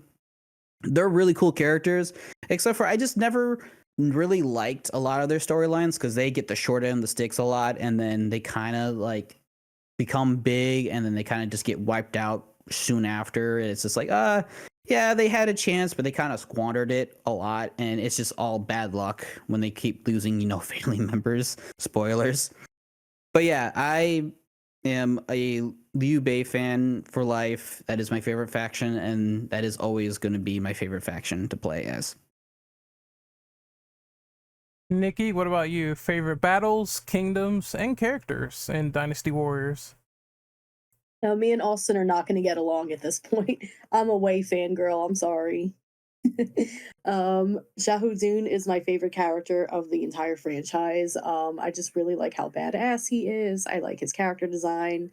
And yeah, I think he's really hot. So, but for real though, he's always been a really cool character, and do think his loyalty to Cao Cao is definitely, when I say questionable, I'm like, it's he's so loyal that like you could take off his arm and he would still try to, still be at Cao Cao's side. Um, um, but yeah, I really, really like Wei. I like a lot of the characters that they have. I think Wu probably has the more personable characters, like Ling Tong, Gan Ning, Lu Meng, uh, all those fun guys, Shou Tai. But there's something about those Wei characters that I think are really, really, really cool. Um, Especially with them being so blue. Mhm. Oh yeah, yeah, I know Jahudun is his cousin. Did I accidentally say the wrong thing? Um, I don't. Sometimes I talk too fast. Yeah. Um, but oh, I didn't mention. I'm sorry. Yes, Jahudun is Cao Cao's cousin. Is one reason why he's so loyal to him. But he's definitely very, very, very loyal. Um, but yeah, I like a lot of the characters that Wei has. Also, I mean, Zhang Liao is really, really fun. I don't know if I particularly like his gameplay, especially in Seven, but just Zhang Liao's badass. I really like Diane Wei. Um, and I always hate coming over to Wan Castle because I always know what's going to happen. And even though I really try to stop Diane Wei from his fate, it's it's inevitable. Um, Zhang He, I really, really like him. He's probably the most charismatic character I think in the entire game. Um, I could really do without Shenji. I don't really care for her. Wang Yi, I really, really like. Um, and it's a shame we don't get to see her again. And I think they really fumbled with her. Um, if I had to do like maybe a top five characters, I would say Shahudun. Um, I really liked Dan from the Jin faction. There's something about him that I really, really enjoyed. That he was kind of like the underdog, the um, the black sheep of the Suga family, and how he really, really struggled to keep up with Zhuge Liang. Lu Meng, I think, is like the master strategist, the only man who was able to take out Guan Yu. The games will show that Shahudin was the one, or that he's the one that takes out Guan Yu, but in his story, it really was Lu Meng. Um, I think I really like Showtai also, and I don't know who else my top five character would be. I really do like Xiao Yun. I think he's cool. I like Ma Chao, but I don't really like what they're doing with him right now. And of course, the Ma Chao that we see in the game isn't the historical Ma Chao, thank God, because he was kind of a monster, and so was God Ning. But I'm rambling on too long. But yeah, as far as like my favorite battles go, Battle of Chirby really is fun no matter what side you're on for that one. I like the Battle of Tongate, especially when we get to the whole Wang Yi and Ma Chao situation. Um, I liked Hulao Gate. I thought that was really fun because you get to fight Lu Bu. Um, the stage I think I don't like the most is probably Wan Castle, only because I know it's going to happen at the end, and I really want to try to stop it from happening, and I can't. So that's pretty much it for that question. Moving on. Jojo, how about you? What are your favorite battles, kingdoms, and characters from Dynasty Warriors? Um, put me on the camp of Shu because I'm a big bleeding heart, and I really like what Liu Bei and his ambition for for a benevolence and stuff like that. For the people. And I really like how badass the meeting of the three brothers in the tea garden was in the beginning of 4. That is badass, where the three brothers, vow to die together on the battlefield. I liked Liu Bei. I also really like Guan Yu because when you play with him, he's all no nonsense whatsoever. Like his Muso in most of the games is just he swings that. What's that weapon called? He has like a dragon spear, whatever that Guan weapon. Yu? Yeah, Guan Yu. What is that The weapon called? Guandao. A Wandao. Thank you. Yeah, when he I believe uses it's Guandao. Guandao, yeah. when Yeah, he's it's also called Crescent Blade in other variations. all right, but when his Muso in most of the games is just he does one gigantic swing, and everything unlucky enough in that vicinity is just goop. He's always been one of my favorite characters to use, and I'd have to say my absolute favorite character to use, especially in Dynasty Warriors 8, is Wei Yan, mainly because of that weapon, the double bulge. It is always so satisfying to use. Like when you're doing a dash attack into a crowd and you press the Y button, he does that twirly attack with it. Oh my god, that is so satisfying. I also like a Gan Ning from the Wu faction because I like that weapon that he has, and he's also just a hot-headed, aggressive dude. That's why they're always covering him with bells. So when he's in there messing around with the enemy, he's a nice distraction too. I also like Jahudun from the Wei side, mainly because of his weapon, that big sword. It's like a gigantic falchion. Only the way he sings it. Padao. I'm sorry, Podao. Yeah, Padao. Yeah, when he swings that damn thing and it lands, it makes that satisfying, noise. That's why my dad made them. Yeah, I always liked using him, and I always liked having that weapon as a backup weapon in Dynasty Warriors 8. And, if a character can equip it.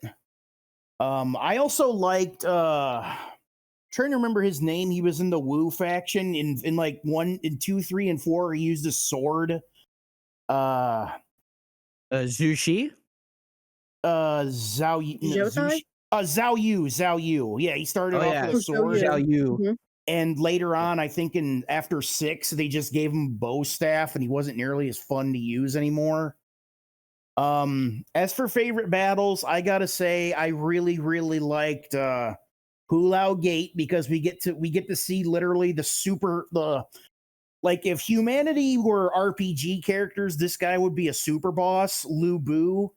And every game you encountered him in that battle, he's scary. There's a reason why Do Not Pursue Lu Bu is a meme. As for battles that I don't like, the 8-way gate, I think that's what it's called. It's that little thing that Zhuge Liang built. By the way, Zhuge Liang is cool too, that he built. And that whole battle felt like a puzzle. Like, I don't play Muso to solve puzzles. I play Muso to let out my aggression of my hard day at work and have fun. Yeah, I didn't really like the 8-gate battle. Like I said, it felt like a big puzzle, and I felt it just really slowed down the game. All right, moving on to the next question. What are some of your favorites and least favorite games in the Dynasty Warriors franchise? Jojo, you're up again. All right. I'm just gonna say it. My absolute favorite Muso game, Dynasty Warriors 4 on PS2 and Xbox, mainly because you can create your own characters, you can customize your own generals. Even though on the Extreme Legends version, you get more options. Obviously, 3, 4, and 5 are really big. Really big games in my heart.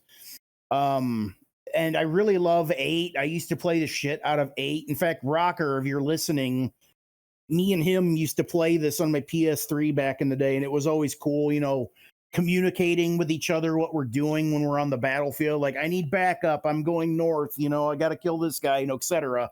And I loved 8. I love 8 so much. I bought it both on PS4 and Steam.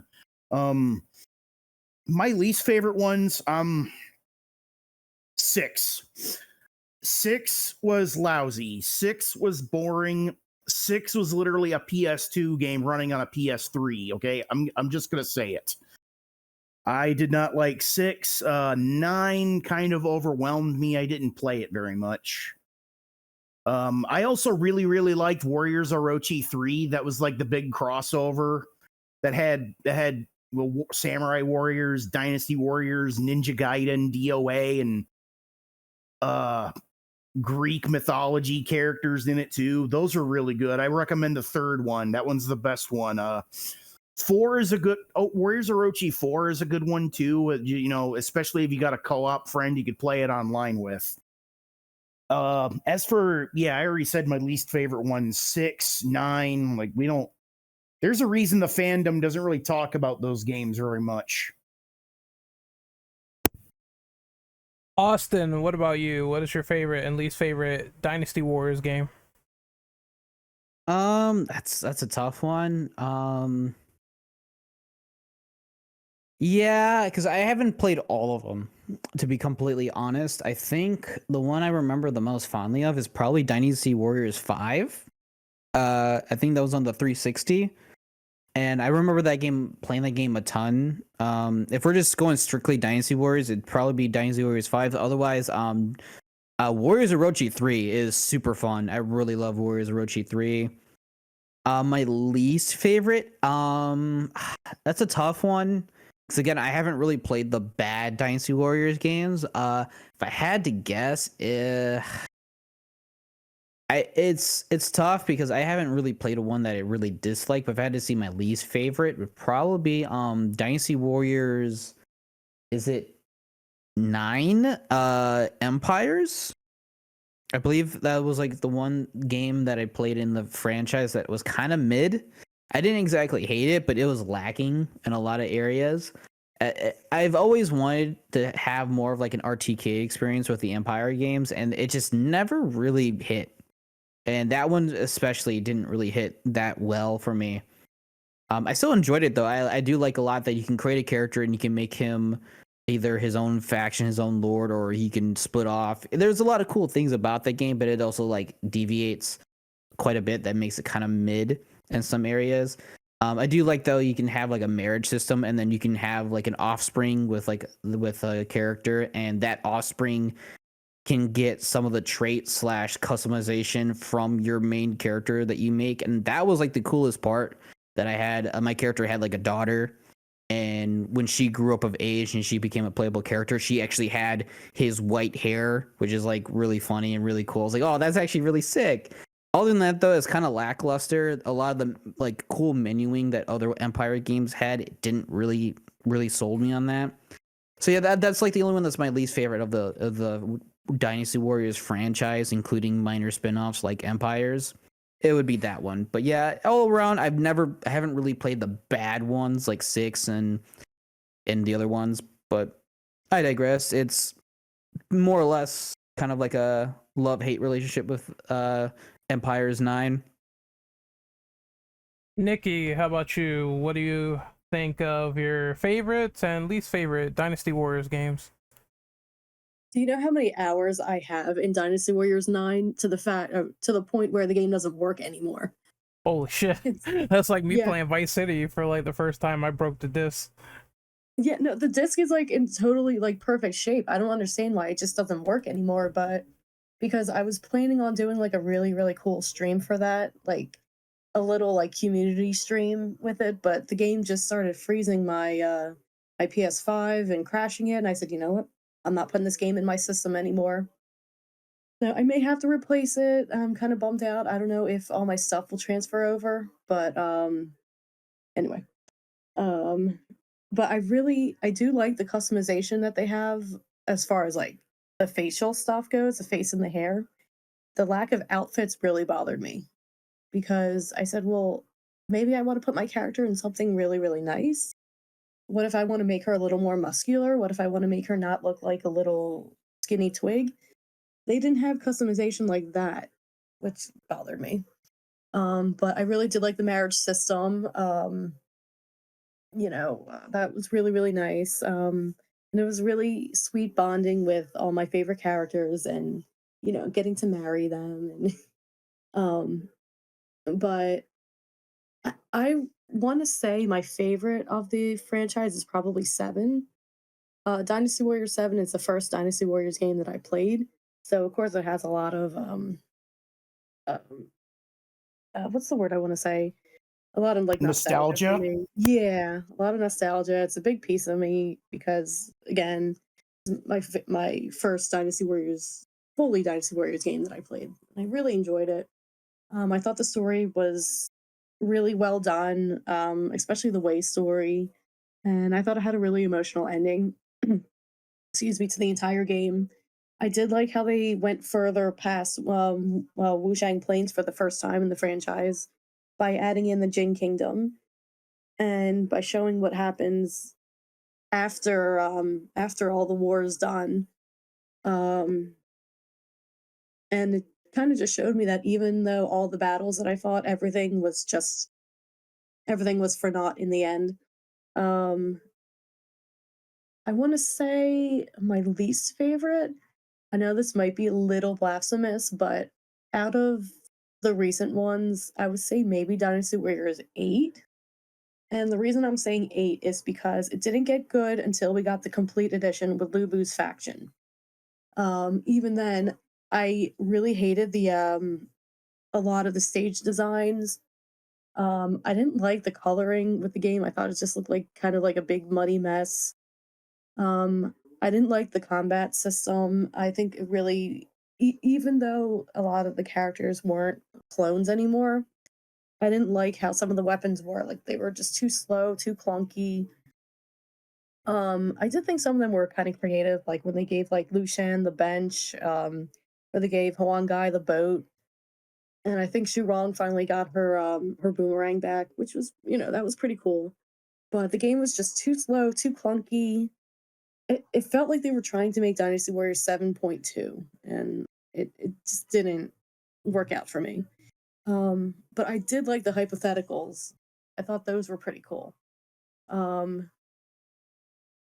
and then other than that, as far as Dynasty Warriors 6 goes, I thought that's still considered one of the most beautiful Dynasty Warriors games that they've ever made, but it lacks so much. And like I really think they kind of went edgy for that. Like if you can see like the difference in Diao Chan's outfit from 5 to 6 to where she's got this cute little dress on in 5 and then 6 she's like literally everything's hanging out in 6. Ma Chao finally took his helmet off so you get to see the boy band hair.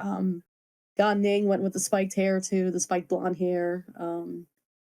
Yeah, they really went edgy with a lot of the character designs there. I think Diane Wei is like has like a little like a tiny little leotard on. Like it's interesting. But yeah, I would say probably 8 is my least favorite. Um and then 7 is my favorite. All right, we're moving on to the next question here, and that is talking about DOA. So we won't talk too much about DOA because I mean there's a podcast on that tomorrow, but there is two kind of questions that we do need to talk about, and it could be generalized. That being said, what are your thoughts on the DOA franchise and how it impacted fighting games? Also, do you think DOA is a quote unquote gooner game? I will start with AK Austin first.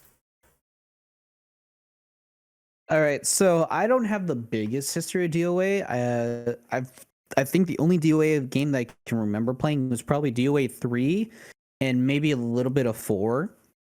So I don't have the most knowledge, but I've seen people play it. I've seen it talked about before and like put in conversations like with like Maximilian dude who's played and talked about it in previous videos of his.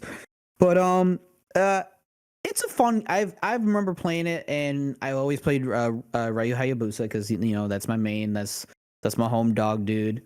I just love playing him. He's got a fun gameplay. Izuna drop is always amazing to pull off in mid combo. It does a lot of damage. DOA is a crazy hyper fighting game for the most part in those entries. Like DOA 4 and 5 is regarded as probably the best in the franchise. Maybe DOA 2 has some pretty good notoriety as well. But the impact on fighting games probably was DOA 2. And I think if I remember correctly, this is from like what Maximilian talked about fighting game history and stuff. DOA 2 did a lot with like its movement system and like how the levels kind of like had multi levels to them. And it had a lot going on it, especially with like physics and combo structure. I wouldn't say it changed a lot, but it definitely influenced a lot of future titles and how they go on some like the gameplay elements of certain characters. But to like go if it's exactly a gooner game, I wouldn't label it a gooner game because it is a very good fighting game at its core, especially like the earlier titles like 3, 4, and 5 are solid games. The first two are good. I think the first one is a little rough around the edges, but it's made by, a Japanese studio, and their design philosophy is that they have hyper sexualization of characters, but I think that's the pull. You have these really buff male dudes, you have these really fit and attractive women. Yes, some of their outfits could be very revealing, but that's just a design philosophy. I don't think it's a gooner game for that stance, unless there's like you're exactly stripping them completely almost nude or modding in nudes. That I don't care for. I like it, and I was like, I don't mind it. I wouldn't really put it in my game, but it's there. I will say that they don't focus on it, is what I should say. They don't really focus on it to be enough of a gooner game. It's there because they want it to be there. But all in all, it's still just a fighting game at heart that has pretty good gameplay. I won't talk about DOA 6. That is a mixed bag of marbles. I will not get into a DLC nightmare. But yeah, I would label the DOA series not a gooner series. It's more or less, it has themes of sexuality, or I should say hypersexuality, that can be misinterpreted, but more or less it's pretty harmless in that regard if like people are like sensitive about that topic. I think it's just a design philosophy for the characters and for the game. It's just there to be a detail for the most part. I have nothing against it. There's nothing wrong with it. And yeah, as a guy, nice.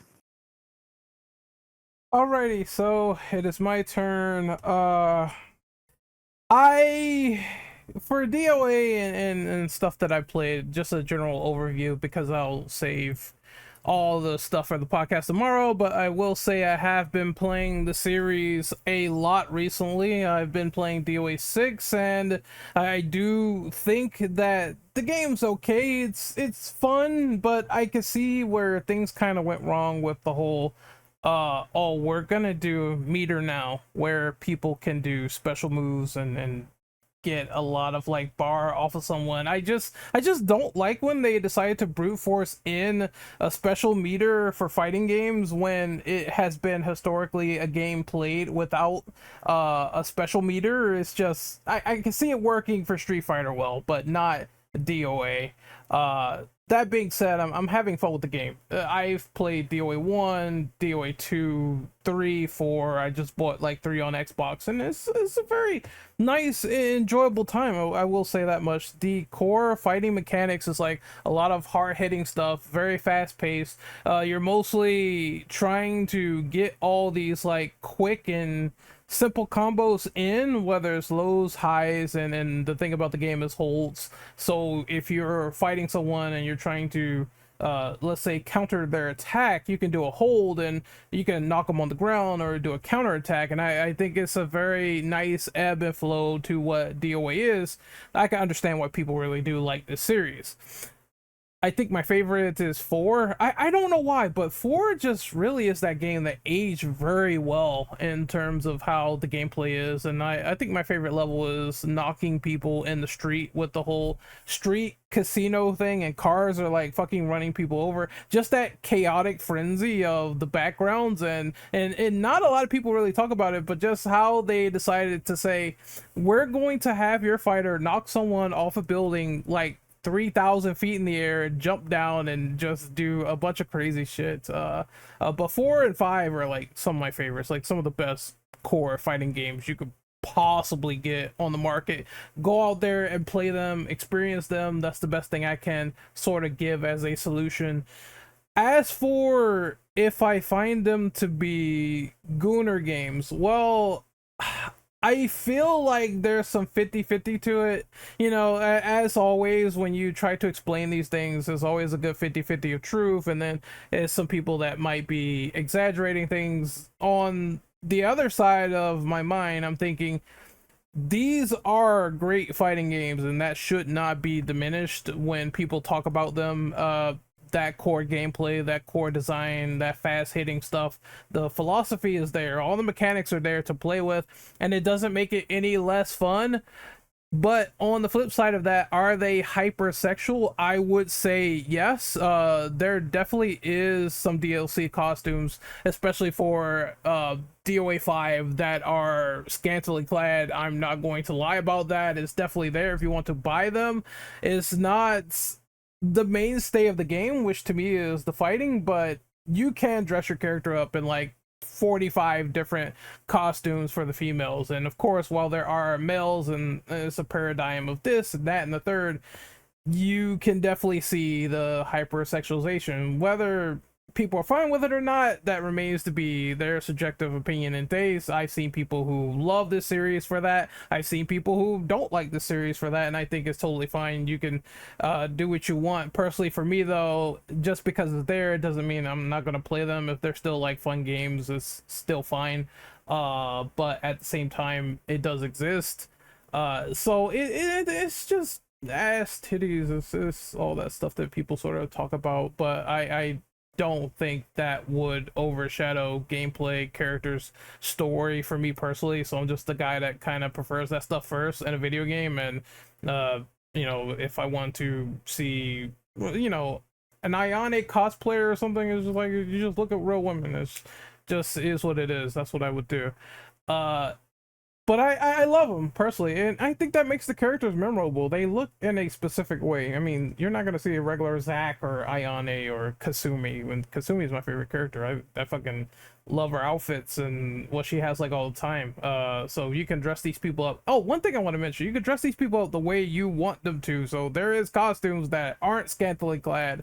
There are some that are, and if you want to have Kasumi rock some jeans or whatever, you can do that in like DOA 5. It's fine.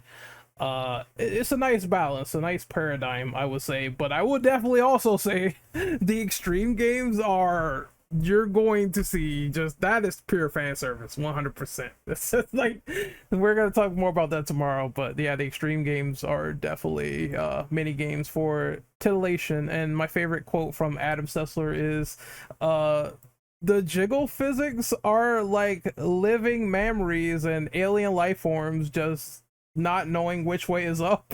And I just thought that quote was like super funny because they definitely do put emphasis into the physics of the female characters. So I think that was a fair and reasonable answer. Definitely don't let it cloud your judgment. Give these games a go and see what happens from there. Jojo, it is your turn. What do you think of the DOA franchise, and do you think they are Gooner games?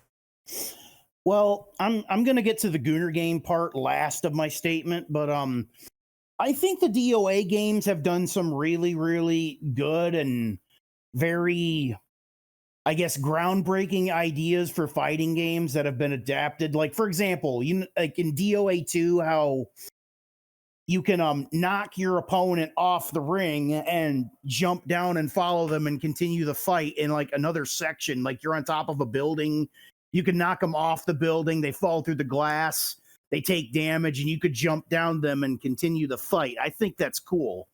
I love it when games do that. And I think, you know, I think that was the inspiration for a lot of stuff in the PS2 era Mortal Kombat games. I do like how they play a lot like Virtua Fighter, kind of. Like, I think they were using Virtua Fighter as like a base inspiration for the gameplay. You know, it's very easy pickup to play, kind of a very beginner friendly fighting game, like that.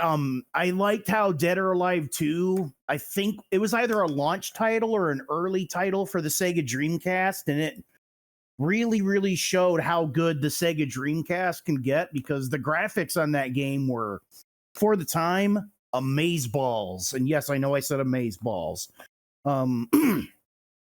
I still haven't followed the story much. I know like Doatech and how they made a clone of Kasumi. I do have DOA 2 on my Anbernic Arc S handheld for emulated for Sega Dreamcast. I'm playing a lot of that. It's kind of fun. I like DOA 3, though I hate how the final boss in that game, the boss fight itself, like it puts the camera behind your character, and it really disoriented me. I don't know why they thought that was a good idea. As for the status of them being Gooner games, look, I don't care if you want to, enjoy that stuff, that's fine. Just look up the characters on a wiki before you make that decision. That's all I'm gonna say. Yeah, you're gonna be on the FBI's like most wanted list if you goon over Kasumi and Ayane in DOA 1 and 2, possibly 3. I know DOA 5 it's totally fine, but the rest is just like Jesus Christ. I did see that, by the way, when they said Kasumi's age was like NA. I was like, wait a minute. She's a minor in these games. What the fuck is... I was just like, oh, okay, now I see. So it's just like, it's something that Team Ninja should have probably just told everyone outright, as opposed to leaving it on the Dreamcast. But your turn, Nikki. What do you Or think? just retcon the ages. Sorry, didn't mean to interrupt. Yeah, just make them 18 plus, because you're putting them in pretty much 18 plus games later in the series. So that makes more sense as opposed to being Dr. Disrespect, but I had to make my joke there. Anyway, Nikki, how do you feel about the DOA franchise in general, and do you think they are quote unquote Gooner games? Yeah, I do think they're Gooner games, especially with DOA 5. Like, some of the costumes make you just go, what the absolute fuck are they wearing? Like, when you see at least, like, especially the bikini costumes, where I saw, I think was it, what the heck's the character's name? La Mariposa. When I saw what she was wearing, I was like, how did they get away with this? Like, it's literally like tooth floss that was like hiding her bits. And Floss. same thing with Helena. I think she had like tiny little seashells on her, like right on her nipples, and I was like, but I understand they're like purchasable costumes, so it's not like in the actual game or not, or whether you buy them or not. And I'm just like, oh my god, there's no way I could be playing this game in public. Like, dude. And that's kind of what bothers me, because DOA actually is a pretty fairly decent fighting game, and I think it influenced a lot of other 3D games. Um Especially, Tekken 8 now. Tekken 8 has a lot of DOA influence from there. And I really do think this Gooner stuff really does take away from the actual gameplay. Um since I won't be I tell you this later, but I'm not going to be in the DOA podcast. I don't have time tomorrow, so I'm just going to do all my uh, opinions now. That's Um, fair. yeah, do I like DOA? Oh yeah, it's an awesome game. I mean, the characters are really cool. Um, DOA 5, I would say 4 and 5 are probably my favorite ones. And I do like the vibe that the older ones had. It's the same thing with Tekken. I like the older Tekken vibes. But yeah, but I really do like the characters with DOA. I like I like the fighting style. 5 I think was really cool, because I really liked how they did the Samurai Warriors collaboration with that when they added Naotora E to the game. And I like how they gave all the characters little Samurai Warriors costumes. And I was really hoping that DOA 6 would have done the same and had like a Dynasty Warriors collaboration. Um of course, the character that I wanted them to put in would have been Ling Tong, but knowing the characters that people prefer, we would have probably had like Guan Yingping or Lu Linqi or Wang Yuanji in the game. Whereas Ling Tong is the obvious better choice, at least for me personally. Um, but I really do like um, how DOA plays. I like the 3D aspect of it. Really like the combat. The DLC practices are questionable, and a lot of the new characters that they have been adding in there is also questionable, like adding more schoolgirl waifus in there, like Marie Rose, for example, Nico, and Honoka, where I look at Honoka's design, I'm like, especially because she's quote unquote, I think she's another one of those like NA age characters or so, and just, no, I'm sorry, I can't even look at her. Like, I think she's utterly disgusting. Um, I just really don't like this whole waifu stuff that they've been doing with DOA. I really do think that the game could use a reboot. I think if they made DOA 7 to look like a reboot, or if they rebooted the series looking how like Ninja Gaiden, how this new Ninja Gaiden, quote unquote, new Ninja Gaiden remake looks. I think that there's a way that they could rejuvenate, ugh, rejuvenate the franchise.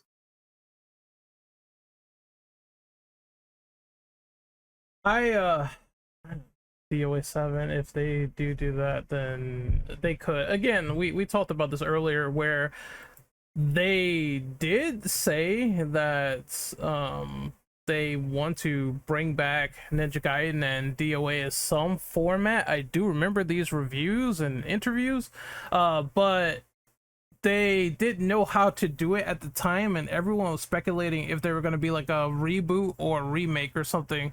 And for Ninja Gaiden's sake, they went full-blown sequel. So I'm assuming if they do bring back DOA, it's going to be DOA 7. I don't think it's going to be anything else but that. So I wouldn't mind it personally.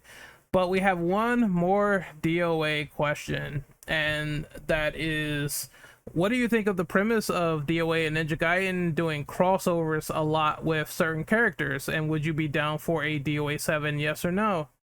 Austin, it is your turn. All right. So like I said, I'm not the biggest DOA guy, but I do appreciate those games personally, and I am a massive Ninja Gaiden fan though, and I do appreciate those games immensely. What I think about the premise of DOA and Ninja Gaiden crossing over a lot, I think it's fine. I think the fact that they do a lot of crossovers is cool because it just gives other games and their games a lot of variety in terms of characters, and you can have some pretty unique interactions with said characters. Like I think like the interactions they can have like VF characters seems pretty on point, but also like other stuff, like other games, they could be pretty cool. Like, what if you imagine like Ryu Hayabusa in like a Mortal Kombat game, or Ryu Hayabusa in like a fucking Street Fighter game? Like, I mean, you have characters in Street Fighter that are like Ryu and them and stuff like that, and that shit would be really fucking cool. Like, I think we can pretty much agree that Ryu in almost any other fighting game or any other series is just a really cool, like a really cool take. That's why I love Ryu in Warriors Orochi 3. He is super fun in that game. He's actually easily one of the better characters of the DOA series that's in that game. Other than Momiji. Momiji is super fucking good in that game. But to go back to it, yeah, like Ryu in an MK game would be a fucking dope. Like doing an Azuna drop, and imagine that being a brutality and just the opponent exploding when you land. That shit would be really fucking cool. We'll see. Like, honestly, you can do a lot with these characters in that way, and I would be totally down for a DOA 7. I would actually personally, if it's not DLC fucking hell like DOA 6 was, and isn't like a stressful buy and it's like questionable buy as well, I would totally get a DOA 7 and play that game and learn combos, and if they have new characters or crossovers, that'd be really sick. Like, I would made my character Ryu again and have fun with him.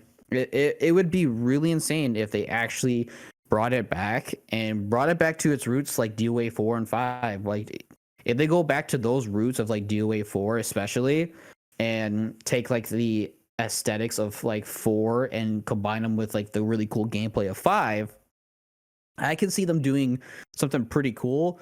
But It depends, honestly. We'll have to see with Ninja Gaiden 4 because if you can see certain things in Ninja Gaiden 4 that can easily translate to a DOA game, you can definitely tell like, okay, I would love a DOA 7 because there's some shit in this game in Ninja Gaiden 4 that can easily be translated into a fighting game.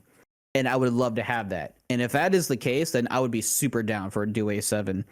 And looking how they're handling Ninja Gaiden 4 and how they're kind of handling their franchises now that after they've kind of gotten out of their little stupor with how like Dynasty Warriors Origins was pretty successful for all I can tell, and some of their later other games have been pretty decent so far, and just like how Ninja Gaiden 2 Black is pretty good in my opinion. I'll be totally down and having them as guest characters in future fighting games like Street Fighter, MK, or Tekken. I think Ryu in a Tekken game would be cool, but we have like Raven or Victor who are like pretty much like that. But I think specifically like Ryu, or better yet, I think like Akane would be pretty cool too. But yeah, I'm down for possibilities, and I don't think that's a bad take. All right, it is my turn. As for what I think of DOA and Dead or Alive characters crossing over into stuff, I mean, we already had like the Virtual Fighter crossover with DOA 5, so it's a no-brainer, really. I also think Mai is in some of the DOA games from SNK, therefore they are no stranger to doing things like this, and if they did make a DOA 7, it would be a no-brainer to have characters cross in with other games. Personally speaking, what I am expecting is I'm definitely expecting them to do something with Yakumo from Ninja Gaiden 4, and if they put him into a fighting game, I think that's going to happen. Maybe we'll see it with, it could be possible with Street Fighter, because Street Fighter has been introducing SNK characters, and that's kind of like a no-brainer. Doing more collabs, seeing more of these characters cross over in fighting games, making it make sense. Kin and Chun-Li are in Garo, City of the Wolves, so it's just going to be a very interesting time for guests. As for these characters crossing over into Ninja Gaiden, I will admit I did think it was kind of random when I was playing Ninja Gaiden 1 for the first time on Xbox, and then I got to a point where I saw Ayane in the Hayabusa village, and I'm like, what are you doing here? Because I wasn't too privy of the crossover of Hayabusa and DOA 1 because I didn't play that game at the time. That being said, I guess them both being canon is fine to each other. One thing they kind of pulled was when you played Ninja Gaiden 2 and 3, I believe, they had the DOA girls playable, so you could play with like Ayane, Kasumi, Momichi's in that game, and her style is cool. I love she could do the ultimate technique in the air. And they really play like super well in those games. Like, I'm talking, they have different weapons, movesets, abilities, the Konichi ninja just doing their thing and really kicking ass. I really love their gameplay so much. Even times when I play the tag missions, I pick them more than I do Hayabusa himself. And it's also good seeing the other side as well, where you see Rachel be in DOA, and I'm surprised they didn't do the same with like Sonya, Irene in a DOA game. It feels like very different because Rachel doesn't have her hammer in DOA. She sort of fights like hand to hand. And I think it's different, but it's also fun. I just wish, but maybe they're not trying to go the Soul Calibur route with that, like have like a weapon or something in DOA where you can kind of like smack people around. But it would be cool to see nonetheless. But I think it's dope and fantastic, and hopefully we see it more in future crossovers and fighting games. But Jojo, it is your turn. What do you think of the crossover of Ninja Gaiden and DOA characters in fighting games or Ninja Gaiden games? I kind of like that, they kind of cross over, like how the two universes kind of shared. I think that's cool. I like it when game devs do that, like how Street Fighter and Final Fight, and to an extent Strider kind of share a universe. I really really like that. It makes the stories feel bigger than the game you're actually playing at the moment. I like that. I'm hoping to see more of that from DOA and Ninja Gaiden and other franchises too. Love it. That's why it was cool to see Ryu Hayabusa, Ayane, and in Warriors Orochi 3 and 4. Like, it's weird. In Warriors Orochi 4, the crossover level's so high, you can have Ryu Hayabusa, Joan of Arc, and Thor in your party together. I think that is. I mean, granted, I'm pretty sure those aren't canon to them, but still, that's fun. You know, I wish more game devs did that. You know, more of other franchises, I should say. And what about DOA 7? Would you be down? Yes or no? If the gameplay is nice and solid, then yes. If the gameplay is nice and solid and it's more than just, you know, Gooner bits and stuff, and it's actually fun, then absolutely yes.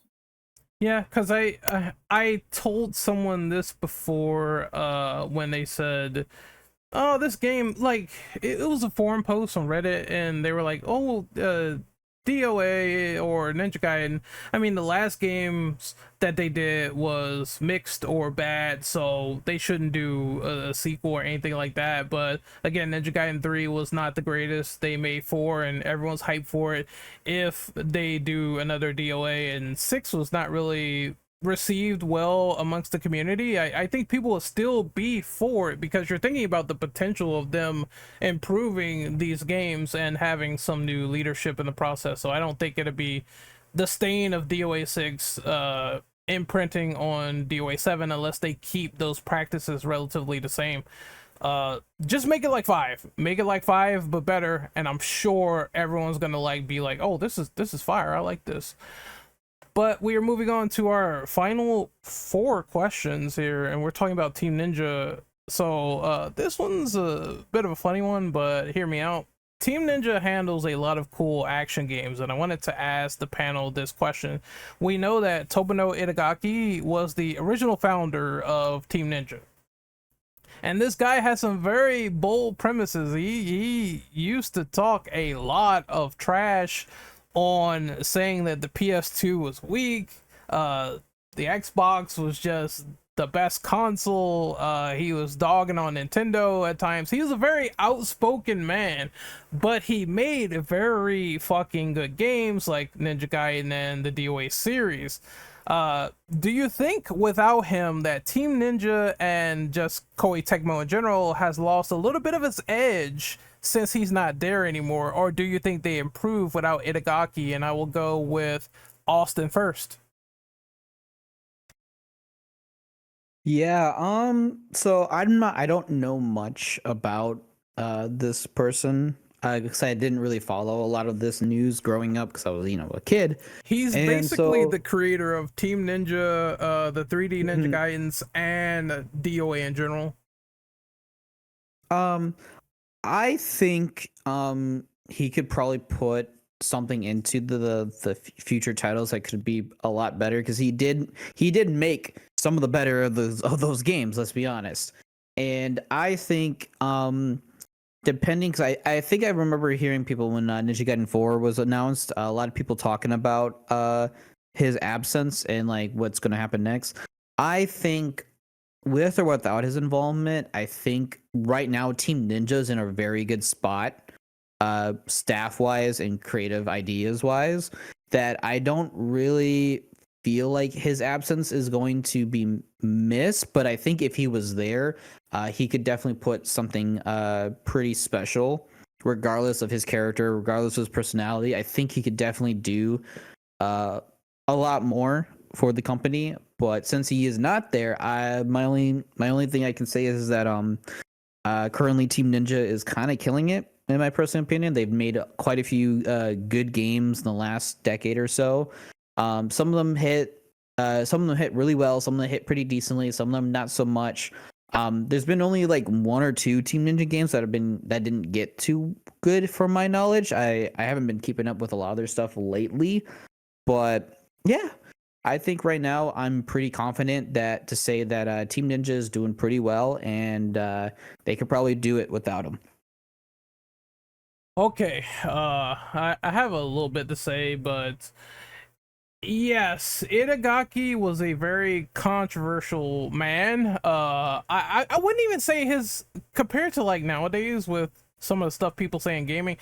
I think it's just that is casual trash talk at best. It's definitely you can perceive it as is not really the most respectful way to go about trashing some of these consoles and everything and stuff and developers and stuff that they do. You could say that, but I think you can still be super outspoken and opinionated as long as you deliver. I feel like the boon of talking trash as a developer is basically you talk all this shit and your games suck and people are gonna make fun of you for that. So, but Itagaki, you can't do that because most of his games are like super fucking great. I mean, people are gonna say Ninja Gaiden 1 fire, Ninja Gaiden 2 fire, DOA all the way up until 4, which is what he worked on, good games.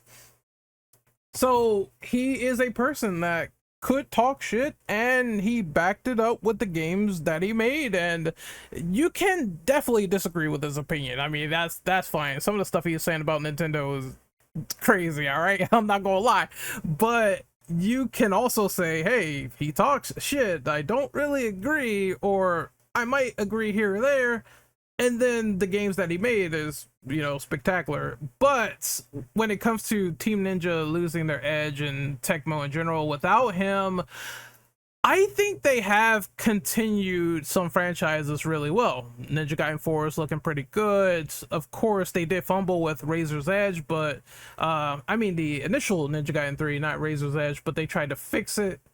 And I feel like the series that suffers the most without Itagaki is DOA. Because while they did make last round, yes, DOA 5 was great. I think they fumbled the ball very, very hard on DOA 6, which is going to probably lead to a lot of different creative when they do eventually get around to DOA 7. I think that impact kind of hurt a little bit more, whereas Ninja Gaiden is like, yeah, it's a bump in the road, but they eventually got over it because they teamed up with Platinum Games, whereas DOA is going to be like, I don't know how they're going to do it. They can't just tap Platinum because Platinum never worked on like fighting game that I know of outside of just some other things that they worked on in the past from other companies like Capcom or whatever, because Platinum is comprised of ex Capcom developers, but some people left. So it's going to be harder for that franchise to get off the ground without Itagaki's presence, but I do believe they could do it with the right flair and gusto and finding the right people involved. It just depends, but yeah, I think they could continue on in general without him. I mean, Nioh kind of held up the company without Itagaki, and they also release like certain things here or there, experimenting, doing collabs. As long as they keep up the great gameplay, Dynasty Warriors Origins also super great. I think people are going to be invested into it, no problem. Jojo, what about you? What do you think of Itagaki, and do you think his imprint on the company makes Team Ninja and Koei Tecmo not the same? Well, I think that, his older stuff, really hit the mark, because I will say this, when Itagaki does action games, he does them really, really good, Remind me, did Itagaki work on the NES games, or did he only come in during the Xbox era? I am 100% positive okay, so he was around during DOA 1, but in terms of Ninja Gaiden, I think his baby was Ninja Gaiden 1 on Xbox. Okay. Like I said, I think he showed how to do Japanese action games really, really well, and I think I think without him they did okay, because they did the Nioh and the other spin-offs. By the way, I haven't played Nioh, so you're probably gonna have to skip me in the next question, because the closest I played to Nioh was Final Fantasy Stranger of Paradise. But yeah, I'd like to say he does some good work. He left an impact, and I do think it was lessened when he was gone, but I don't think it really hurt the company because Nioh and all these other Koei Tecmo's Warriors games were definitely keeping the lights on, so to speak. But yeah, very good action game developer. Hope to see him do some more. Remember, is he going to be working on Ninja Gaiden 4?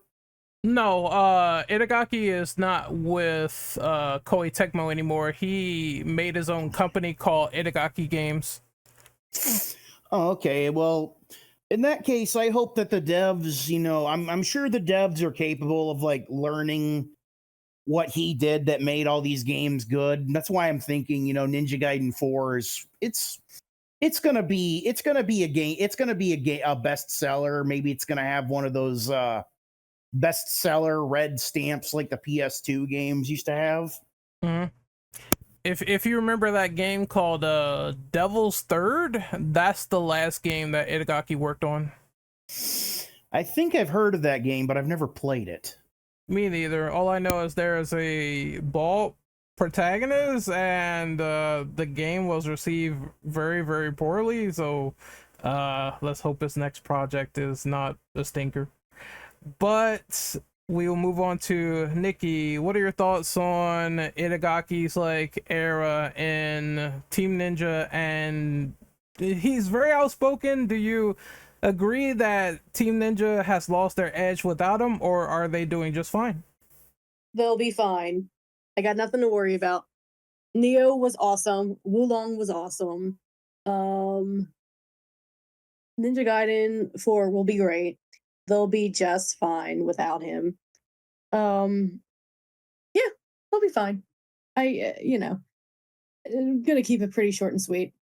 Oh, that's fine. It's just, I think people do a lot of, well, this guy's gone. He was a major figurehead. It was kind of the same thing that people did with Platinum, where Kamiya left, or if you want to use another recent example, Isuno for Devil May Cry and Capcom, because Isuno is no longer with the company, so people are like, oh shit, what's gonna happen to DMC now? The main guy is like kind of gone. Exactly. I remember hearing about that too, which does kind of make me think, oh, what is gonna happen to Devil May Cry 6? But yeah, well, that's if it even exists. Right. I'm kind of just like, I think Capcom will figure it out, because we had Shinji Mikami, who was the main head guy of Resident Evil for like years and years and years. He left the company after the whole Clover Studio thing, and Resident Evil continued on without him. They managed to get new directors, new people, new talent, and I think that's what they're definitely going to do after Itagaki has left so far, and they'll do that with DMC as well. But we're gonna move. Oh, go ahead. Think they'll be fine. I'm sorry. Oh, I didn't mean to cut you off. You were in the middle of something? No. I was just me repeating myself, saying that Team Ninja will be just fine. Yeah, I have faith, and I mean, they're working with Platinum, which is very good for action games. So I think that game's gonna do really, really well. But we're moving on to the next question, which is Nioh. So have you played this franchise in particular? What do you think of it from a quality perspective? And what's your favorite weapon or technique to use in Nioh? And I will go with Austin first. All right, I'll be brief because I have not played these games. I never really got a chance to, because I believe, is it a PlayStation exclusive, wasn't it? I think it was, until they ported it on PC. I'm not sure. It was a PlayStation exclusive. Yeah. So yeah, I never got the chance to play it because I don't have PlayStation. I'm an Xbox guy, but I've seen gameplay. I've seen what it's compared to. It's pretty much technically like slightly Musou, but Dark Souls meets Onimusha type style game, and like Sekiro. And I know it's a good game. I know both games are pretty good. I know the second one is received a lot better than the first one because it has a lot more better elements to its gameplay, which is obvious because it's just improving upon the first. Like I said, there's not much to say. I know they're pretty good games. I wouldn't know my favorite class or favorite like style or anything, but yeah, I don't think from what I've seen, I don't think they're bad games. They look really fun. They look really cool, and I know it's a pretty difficult game, all things considered. So yeah, it's pretty solid on just from a first just for outside view perspective. I will go next because I have played Nioh 1 and Nioh 2, and I do like them for the most part. They are your prototypical, like you do have your stamina bars. It is a sort of mixture hack and slash. Uh, it's a very interesting, like, just action RPG style game where you can just go around and you can slay all these Oni, and you know, it essentially has some Souls elements too, where you have shrines where you can go and like save, and you save at the shrine and the enemies will respawn, and then you have your Amarita where you drop it. Is sort of like your souls, where you die you have to go and retrieve it. But I think the paradigm of Koei Tecmo and their gameplay really eclipsed here, because I remember Nioh was in a rough spot when the alpha came out, and they decided to put in these weird mechanics like, oh well, your armor can break and your sword can break, and I'm just like, I've been wailing on this creature for like fucking 25 minutes and you're telling me that my armor and my sword is shit now. So that was something that was very, very rough, and the enemies were way harder. I'm talking like the second something touched you, you were dead. It was literally one of the hardest alphas I think I ever played in my entire life, and that's that's saying something after a guy who's played things like Sekiro or whatnot, or you know, some of the older Ninja Gaiden games that are definitely a lot more brutal in those departments, especially OG Ninja Gaiden 2, which will completely fuck you up, honestly. So they had to go in and they fixed it. And again, Koei Tecmo, very good with feedback. I would also recommend people, if you're not in their Discord, jump in there. They are very privy to listening to the fan base. And once they told them that, hey, this game's kind of systematically broken, they went and fixed Nioh, and the betas and the final game was like much better. As for everything else, I mean, I think the bosses were nice. Just the whole Japanese aesthetic, going around and trying to learn the mechanics of the game and the XP, and level up your character and whatnot, get like ninjutsu, dark arts, stuff that you could throw at people, status effects, everything you will want in an action RPG is still kind of here. And the fact that you could play with friends is like so fucking awesome, even though I got like crushed by a snake like 5 times in front of my buddy. It's still a super fun game. Awesome. You could fight these like sort of zombie revenants on the ground, and get these things called a choco cups, and get some co-op in there once you get enough of them. As for my favorite weapon, I'm gonna say it's the gauntlet greaves that you get in Nioh 2, where I totally went around with these things, and I felt like I had the gauntlets of Kratos from God of War 3, and I was just beating the shit out of everything. I'm not gonna lie, I was completely wailing on stuff. I felt like a god while I was playing that, and just knocking enemies like heads off and stuff like that. It's a very gory game too. Like the gore in the game is just so fun and top notch. So Nioh, nothing but thumbs up for me. I know the franchise is kind of in limbo right now because they said we're not working on Nioh 3 currently. So I guess maybe one of the things they could do is retool the franchise for the future and be like, okay, how do we make it not the same anymore, but add in a ton of new elements where it feels like a different game? And that's where I'm at right now. I think they need to take that formula and revamp it enough, and then you could be like, hey, Nioh 3, this is the new era right here where everything feels refined, fixed, and maybe they can learn from stuff like Rise of the Ronin, where it's even more fast paced than normal, and you can probably get some good combos and get some good styles, and I guess my favorite style is like mostly heavy style with the gauntlets, just beating people's heads in. It's very fun. But Nikki, how about you? Have you played Nioh at all? And if so, what is your opinion on it?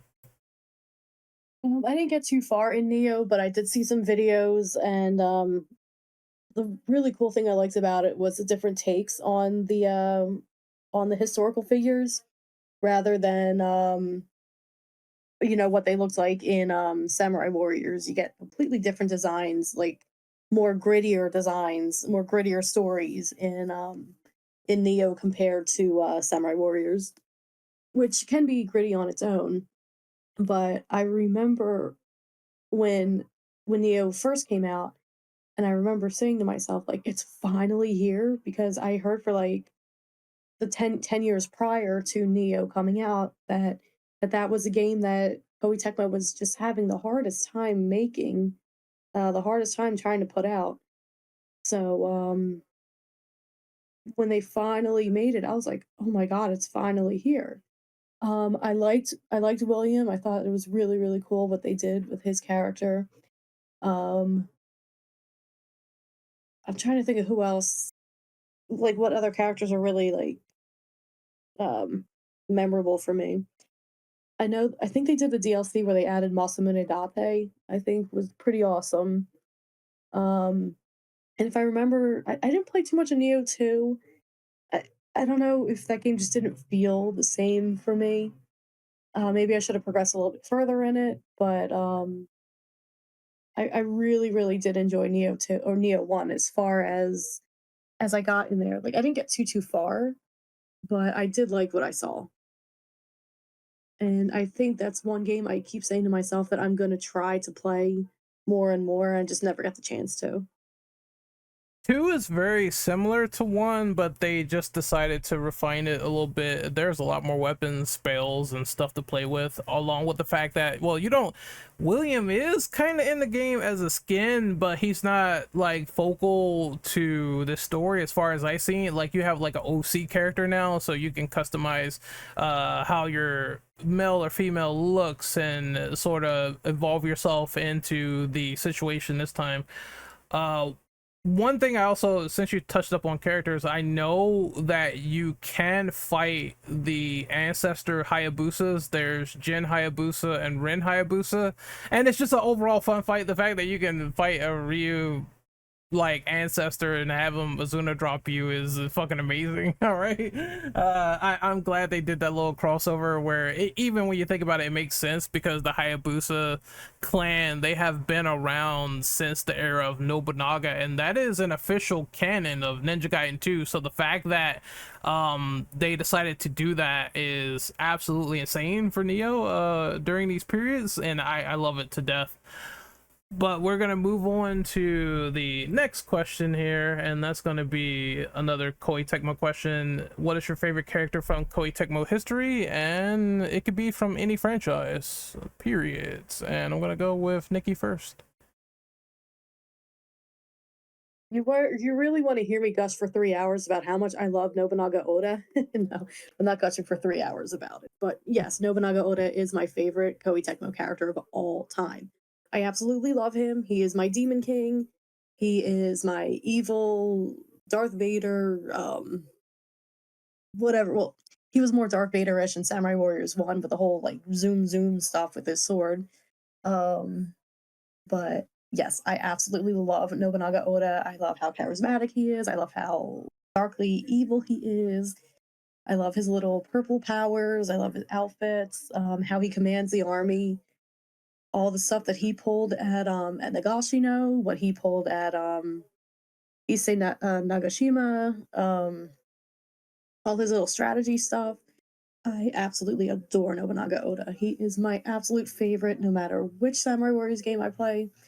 No matter if I play Nobunaga's Ambition, he is always my go-to character.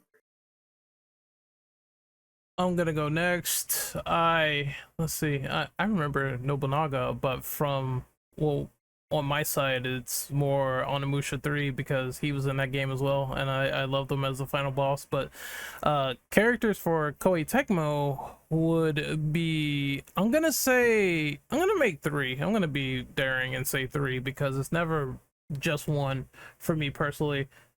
So I'm gonna say Ayane from DOA. I just always love maining her. I always love the design of the purple hair and the red eyes and just the whole Konichi ninja variant. Her costume in DOA 6, her default is one of my favorites, as well as the defaults in Ninja Gaiden. I think they're really, really good, exhibiting all of her skills as a skilled ninja, and the two like bladed weapons going back to back. I just love female ninja characters. I think they're hugely underappreciated, and I do believe that we need to see more of them in media. Absolutely 100%. Next, I'm gonna say Ryu Hayabusa. It needs no other introduction. He is the man, the myth, the legend, the guy that will land you on your fucking head and destroy you into a million pieces. He is once again the signature mascot of Team Ninja. His insignia is right on it, showing that they really appreciate Ninja Gaiden with enough love, care, and personality to really put him as the forefront for some time. He's just cool. Like, he's the definition of a badass ninja that's been around for years. Just signaling the test of time and bringing hack and slash to a very insane degree before Devil May Cry 3 came out, because I think I'm not sure if Ninja Gaiden came first and then it was DMC3, but if so, just dude, that was a time to be alive near just 2005 with all those games coming out. Like, holy fucking shit. And then Black just sort of came in and just like slayed the game. So it was really, I think DOA and I think Ninja Gaiden and I think DMC, they all had their properties in history, just being withstanding and showing, hey, here's the good side of what I'm adding to fighting games or hack and slash and everything. And I think Ryu is like signature for hack and slash in general. As for my last two characters, are gonna make them quick. I like Hayate, but I like his Iron variant more in DOA, where he has the fishnet shirt and the black jacket and the black leather pants. He just always stood out and looked fucking cool in a game where there's a few male characters, but not a lot. And I always like this fighting style where he hits very, very hard. I mean, he's gonna hit you like a Mack truck, and you're gonna fly across the screen, and you're just gonna take it. And I liked his style, and Hitomi's as well in terms of fighting. And I would say I like her too. But my last character, I'm gonna be a basic bitch. I'm gonna say William from Nioh 1. Just the fact that he has like sort of the blondish white hair, and I played as this guy for like 60 hours in Nioh 1, to the point where I just know every feature, every movement, everything is really cool. Hopefully we see him in more crossover games. That's one I did not list. And just overall, I want to see him fleshed out a little bit more, if that's the case. Even if you have to add him in like some more Nioh DLC, I play as him, no problem. Jojo, it's your turn. Favorite characters within Koei Tecmo? I would say my favorite character in Koei Tecmo, probably Lu Bu, because he's always a force to be reckoned with in just about every game he appears in, whether it's in Dynasty Warriors, Romance of the Three Kingdoms, Warriors Orochi. Like, I've always seen Lu Bu as this just force to be reckoned with, and because it is kind of like his history and how he was just a super powerful warlord back then. Like, the game makes me think that in real life he was like the most powerful human that ever lived. I also like Ryu Hayabusa. As for my my underhanded one, the dragons, no, not the dragons, the Suezo from Monster Rancher, because he's adorable and friendly looking. I don't know if you guys remember that game, but I'll get into that one in the next question. I think I've seen it somewhere, but I just remember, isn't there like a big eyeball monster or whatever that's usually Suezo. Yeah, that's Wazo. Okay, I've seen him before. I've seen him, but I haven't played any of these games. We're moving on to Austin. Did you go yet? Not yet. Okay, what are your favorite characters in Koei Tecmo history? Okay, so I have a long list because I have just been looking at their list currently in the last like 10 minutes of just games they've done, and I just realized I've played a shit ton of their games. And I just realized how like wow, there's a lot to be said here. But if I had to say who are my favorite characters in Koei Tecmo games, specifically from the Warriors franchise and other spin-off series or just other series in general, if I had to go in like a list, from Dynasty Warriors, it has to be Zhao Yun. You've said before, I have said it before earlier in this podcast, why I love Zhao Yun. I love his dedication to Liu Bei. I love how much of a loyal follower and officer he is, and just how much of a badass he is that he's able to take on Cao Cao's army one-handed while holding Liu Bei's son, and just defends against a horde of soldiers and officers by himself. It is one of the coolest stories about him. I absolutely love Zhao Yun. I love his design. It's simple but effective, and he's just so goddamn cool. Samurai Warrior series, I've said it before earlier as well. Yukimura Sanada, love him. I love my spirit characters in the Warriors games. Yukimura is one of them that he's a very honorable samurai who serves his lord faithfully and loyally. There's a lot of running themes with these characters, which is hilarious, and there's a reason why they're kind of like the poster boys on like the Warriors games or like the Orochi games as well, especially 3. They're a big part of that, and they have some pretty cool combos that you can do with them in team ups and team up musos. Ninja Gaiden series, I would probably say it has to be Ryu. I just love Ryu from DOA and the Ninja Gaiden. He's just so cool. I love ninjas. Ninjas are like one of my favorite things from like Japan, culture wise. Ninjas are just so cool, super dope. And like I was looking back at their catalog, and I can't believe I just realized that the Dark Deception and the Temco Deception games were also made by them because it has their goddamn names in it. I wouldn't say I have favorite characters in those because most of the characters in those games are kind of like silent protagonists. The one character though I guess is Millennium from Temco's Deception 2 for I think it's PS1. I want to say PS1.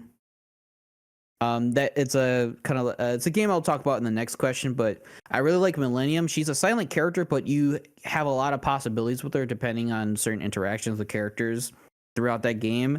That is both unique and also kind of crazy where it goes. But yeah, like some honorable mentions, like I do like Momiji a lot. Not because I have a crush on her, even though I do. I like her character. She's like the Shrine Maiden, and she's pretty badass. Like she's actually a really awesome warrior. And to me, she always felt like she was like my Kasumi. Growing up, I was like, man, I love Momiji more than like Ayane. Like I really liked Ayane, but there was something about Momiji, both her character design and just how she played and looked in her combos and stuff. She's super cool. I really like Shrine Maidens who like fight because they're like warrior monks, and like the whole idea of them is really cool. And a lot of that is like a part of that. And I just specifically I specifically like these characters because they all have a lot of like diverse qualities within them, and otherwise they're just really cool. Like Yukimura and Zhao Yun and these characters. I love my Liu Bei in them. But yeah, those are typically my favorite characters from those like types of franchises. Without going into like games that are already established, like anime games that they've done. But yeah, I would say I like a lot of the Dynasty and Samurai Warrior characters because that shit I grew up with. Like I'm not saying that like I don't hate Cao Cao. I actually really do. I love a lot of I love their story. I love the story of Cao Cao. I may not vibe with him like with his ideals and stuff, but I do understand him, and I think he is a very cool antagonist of the story. Like I said, I like a lot of the characters in both sides of both good and evil, etc., etc. But yeah, to generalize everything, I think Koei Tecmo does a very good job with these series in creating likable characters.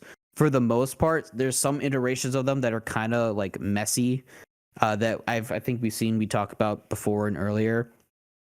But if I had to say recently, like very recently, Dynasty Warriors Origins, they have done a amazing job with Cao Cao, with Sun Se, Sun Jian, and that faction, and then the interactions with Liu Bei and the brothers is so goddamn fun and so cool, because you kind of, if you envision yourself as the main character, as the nameless character, the wanderer or whatever, and you just envision yourself as that character interacting with these characters, it is so fun as a Dynasty Warriors nerd. I just absolutely love it, and it just makes me love these characters more. And throughout my streams, I've been literally talking about it as I'm going through the dialogue. It is such a fun time, and such a great way to experience these characters is definitely Origins, because they're super cool. They're a lot more fleshed out, and even though their history and their lore is a little bit changed, it's still very well done. And yeah, there's a lot more I can say, but we're kind of running a little late here, so I'm gonna end it right there. All right, we're going to move to the final question of tonight, and that is talks about other titles that we haven't mentioned in great detail, and giving the panelists at least one more chance to talk about these other games that Koei Tecmo might have made that wasn't Ninja Gaiden or Dynasty Warriors or DOA. But what do you think of stuff like Fatal Frame, Rise of the Ronin, Monster Rancher, Rygar, Tecmo Bowl, the first Dynasty Warriors, because I heard that was more of a fighting game, Final Fantasy, Stranger of Paradise, Wolong, or any of their other obscure titles that's not listed here? And I'm gonna go with Austin first. All right, sweet. So it's literally on the top of my head, like it said. I've played Fatal Frame games. I've seen them. I love them. They're scary as hell, even though I don't particularly like some of them past 3. I think 3 is okay. 1 and 2 are fantastic games, even though 2 is memed to be like the most backtracking game of them all. Rise of the Ronin, I've never played because it's a PlayStation title. Monster Rancher, I've heard of it, I've known about it, but I never really got a chance to play it. I personally don't think it's my type of game, from what it sounds like. Personally, I bet it's a pretty fun game, but it's just something that I'm not really all too interested in at the moment. I don't know Rygar, Tecmo Bowl, and never knew about. The first Dynasty Warriors, I knew about that. That's a fighting game. It's actually kind of a weird mix. It's kind of like a Soul Calibur meets Tekken 1 type style game. It's very weird. It's not exactly bad, but it's not exactly good either. There's a reason why they kind of switched it up in Dynasty Warriors 2 and so on. But other titles, I'll try not to make it a long list, because there is a lot I can talk about, and I don't want to take up everybody's time and take up the spotlight. But I've had to name like maybe top 5 or close to that of my favorite of the series. One of them has to be their Attack on Titan series, specifically Attack on Titan 2: Wings of Freedom. That game is literally one of the coolest like games to play if you're an Attack on Titan fan. You get to play a created character. You literally play a created character, or you can play literally like a Musou mode where you can switch to any other character who has their own stats and items and abilities. It's very basic gameplay wise, quote unquote basic, until you find the meta in that game. But it is actually story wise really fucking good. It involves your character interacting with the anime's characters really well. And God, the ending to that game really, really, really sticks with you if you play it to completion. That game is amazing. Another game to mention, I guess, is like I said, the Gundam Warriors series. I really like those. But another game series I was just said about it. The last question was the Deception games, which is they are old PS1, and then I think the later ones are PS2 titles, but it's pretty much imagine your main character is Jigsaw, and you're being hunted by medieval knights and wizards, and you have to use traps to kill them. It is a very weird concept, but it is honestly one of the most like unique games of its time when it came out, where you can't use a weapon. You're being hunted. It's tank controls. You can't really move well, but you have to set up traps in specific rooms and you can only have a limited amount of traps in each mission. And you have to kill these. You have to kill these quote unquote intruders or people who are trying to kill you, which each have their own different endings based on if you kill this person at this certain in a certain level, you let this person go, etc. It is a very unique game series that if I had to tell you which one, if you want to play like on an emulator or whatnot, or if you want to get it yourself, but they're gonna cost a lot, definitely get Deception 2. That game is really good. That game is really unique for its time, and it has like 8 to 9 different endings, I believe. It has quite a few endings that you can get just based on your decisions on who you kill, who you let live. Very fun series. Without trying to go too much into it, I'm trying to think of other games. Romance of the Three Kingdoms. That series is super good. Specifically, Romance of the Three Kingdoms 11. That is like pinnacle, in my personal opinion, pinnacle strategy. Like a strategy turn-based game where you get to control armies, filter out your cities, your provinces and stuff, and build up your troops, your officers. You can create officers, which is really fun, really cool. It is, in my personal opinion, one of the best strategy games there is RTK 11. Highly recommend it. It's on Steam. It's on PS2. The Steam version has, unfortunately, the Steam version has kind of a really not the greatest soundtrack, but you can technically mod that in or just have a playlist on hand to play when you're ever playing that game. Highly recommend. With Parsec, you can play co-op with that game. You can have 2 different factions and you can play with each other. Super fun. One of the last games I can mention before dragging on this is probably the Kessen series, specifically like Kessen 2 is the most notable one, which is the Dynasty Warriors one. Kessen 1 was Samurai, but Kessen 2 is a very weird it's like a tactical strategy game where you get to control units and officers with like a grand scale battle. It's more story linear based, and yeah, it's a very fun game. It's quirky. It's kind of like think of it as Dynasty Warriors meets like anime. It's like 90s anime like aesthetics or like characterization. It's very like weird. There's some I remember Diao Chan is like a major part of that game, and there's a lot of scenes of her actress, like what's it called, when they use real actors and they have it on like the in-game visuals. It's super weird. It's super bizarre. But it's actually not motion capture, but like actual real life footage of a person dressed as the character, because it's an old PS2 game. They take the footage of the person talking, and it's like really badly lip synced and everything. Like it's one of those games where it's kind of like it's so bad it's good, but its gameplay is really fun, and I highly recommend that series as well, specifically Kessen 2. But yeah, overall those games are pretty dear to me, and I've enjoyed them quite a lot, and I highly recommend, if you ever get a chance to check them out, I highly recommend you look into them. But yeah, that's pretty much all I'll say for now. There's quite a lot of other games that I've played, but the list goes on, and we kind of have to wrap this up. All right, I will go next.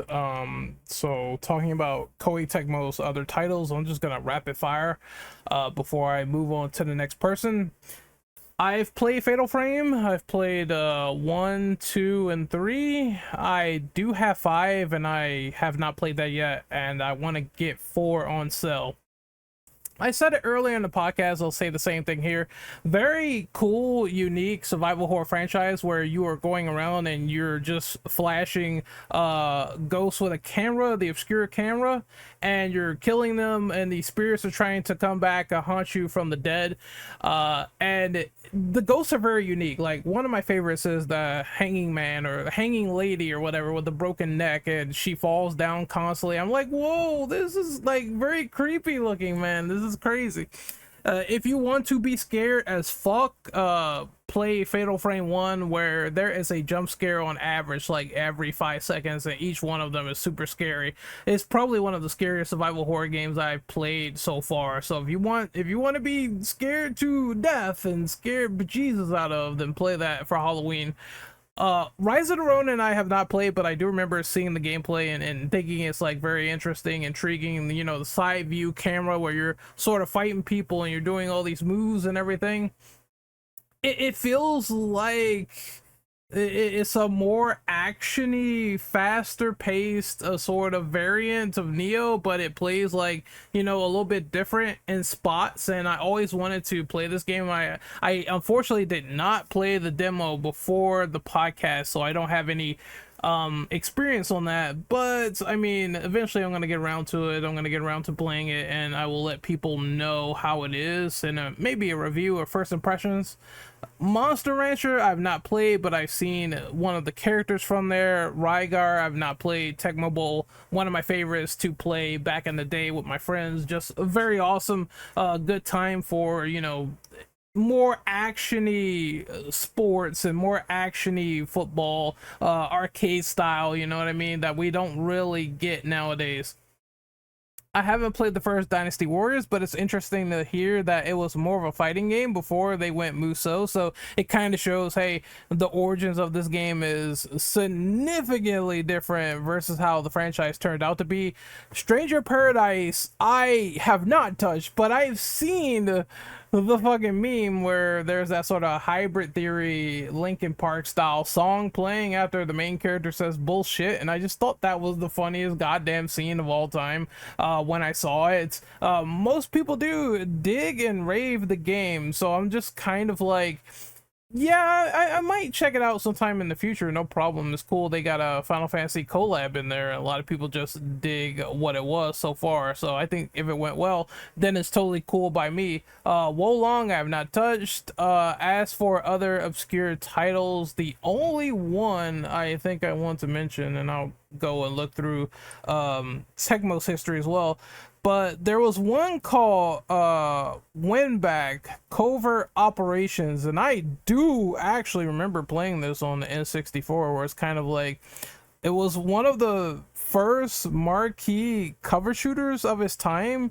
and I remember it being like super intense. Like, one of the cool things about that game is when you get shot and you're on like caution or danger or something, the music gets like more frantic, and I kind of wish video games would do that a lot more. So when you're about to die, the music go it'll go like super fast. So like, oh shit, you're really, it makes you feel like you're really about to die in this situation when you're fighting all these terrorists. So I would definitely recommend people checking that out. You can get that game on the PS3 store for like $9, and I'm guaranteed you're probably gonna have a good time with it if you like the initial beginnings of cover-based shooters. And it has a sequel as well, which I have not played, but as soon as I get the chance to, I'll definitely check out more Winback. As for anything else that I missed, I don't think there's anything else. I did play the Berserk Band of the Hawk game, and I pretty much echo the sentiment of what Austin was saying. It's kind of a mid game. I'm not gonna lie, it did not impress me all that well. Like, I was just kind of disappointed by that. They did Croc. I can't fucking believe Koei Tecmo did Croc. I did actually play Croc Legend of the Gobos, and I thought it was fun for the most part. I know they are doing a remaster of this game coming out. It's just kind of a piece of history that I just cannot let go so far. I love platformers, and that was one of the initial ones that I played on the demo for the PS1. And I think that's about it for me in terms of obscure titles. The Oh shit! Team Ninja actually did Marvel versus Capcom. No, not Marvel versus Capcom, but Marvel Ultimate Alliance 3, Black Order. Okay, and Metroid Other M. I talked about Other M before, where it's like story, gameplay is pretty solid, but you could tell Nintendo wrote the script and they didn't do a good job at it versus the actual gameplay itself. And for the Marvel game, I did play Ultimate Alliance, not Ultimate Alliance 3, but I played all the other ones, and I'm quite curious to delve into that one because I have not touched it. And if Koei Tecmo is working on a game like that, I can assure the gameplay has to be more than stellar. And I think that's it for me. That's totally it. So it is JoJo's turn. What do you think of the other obscure Koei Tecmo titles? Oh, I've been waiting for this question because there's a I know some of us have brought it up. It's a somewhat obscure Koei Tecmo franchise that was back during the PlayStation 1 era when they were just Tecmo.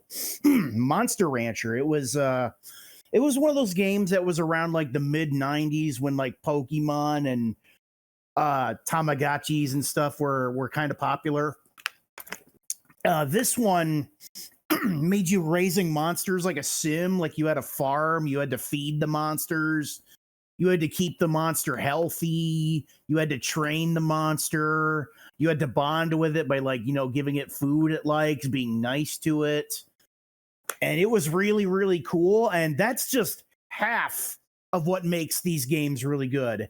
The other half is the fourth wall breaking method you get to acquiring monsters. In the PS1 days, when you play PS1 and 2 days, you can get monsters from just CDs lying around your house. Like how it work is you go to the shrine in the game and you would select disc stone, because in universe it's like a disc stone that contains a monster.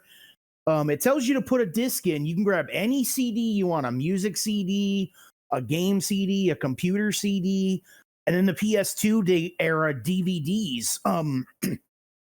And it would read these CDs and it would generate monsters for you, like their species, their stats, their abilities.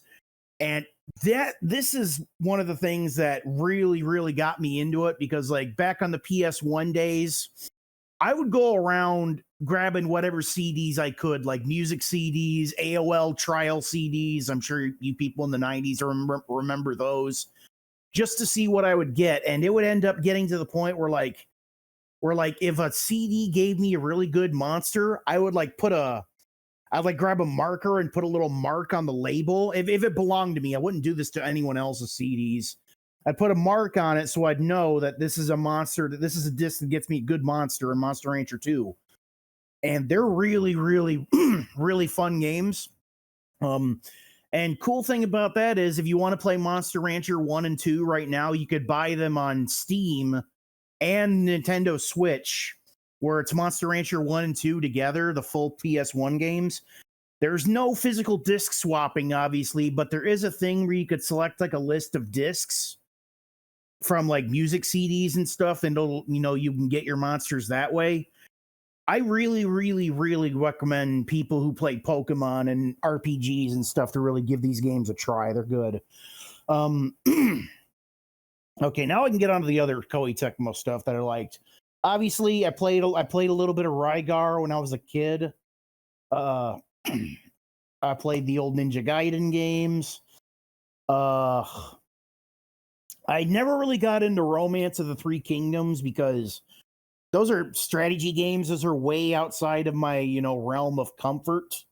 I never played the Death Trap dungeon games. I did play some Tecmo Bowl with a friend of mine. Like I'm not a big fan of sports games, but that and NBA Jam are, if anyone says, hey, you want to play this? I'll be like, oh shit, yeah, hell yeah. I will play those games. But yeah, Monster Rancher, give them a try. You could buy them on Steam and Switch right now. And Nikki, have you played any other Koei Tecmo games that might be deemed as, side franchises, or maybe obscure, or maybe any of the titles on this list so far? Have you played any of them, like Wolong or anything else? Oh yeah, I did play Wolong. I thought that was pretty cool. Again, I was still kind of bummed out that I'm not the biggest Three Brothers fan, so when when you start the game off, you do start with Guan Yu and Zhang Fei, which whatever. Wolong I thought was pretty cool. I remember being so excited when I finally beat the first boss because he just kicked the shit out of me, and I didn't really know how to parry. And I thought, oh my god, what the hell do I have to be like parrying this thing? What the hell am I playing a Souls game here? Like it was pretty cool. Again, I liked kind of what how Neo did with the samurai characters. I liked what Wolong did with the dynasty characters. Um, Another ones that I played. I did play the Nobunaga's Ambition series. I think I remember playing as I mentioned earlier, the SNES one, Lord of Darkness, that I still never beat. Um, I also played see, this is another Nobunaga's Ambition on the PS2 that I played that I didn't even know how to play. Um, I also played, I'm gonna say, a really, really obscure Koei game, which I don't even remember if it's a Koei game or not, but Aerobiz on the Super Nintendo. I can't figure out how the hell to beat that game every It time. was a Koei game. You're right on the Yeah, money. yeah, I can't freaking beat that game. I don't know how to do it.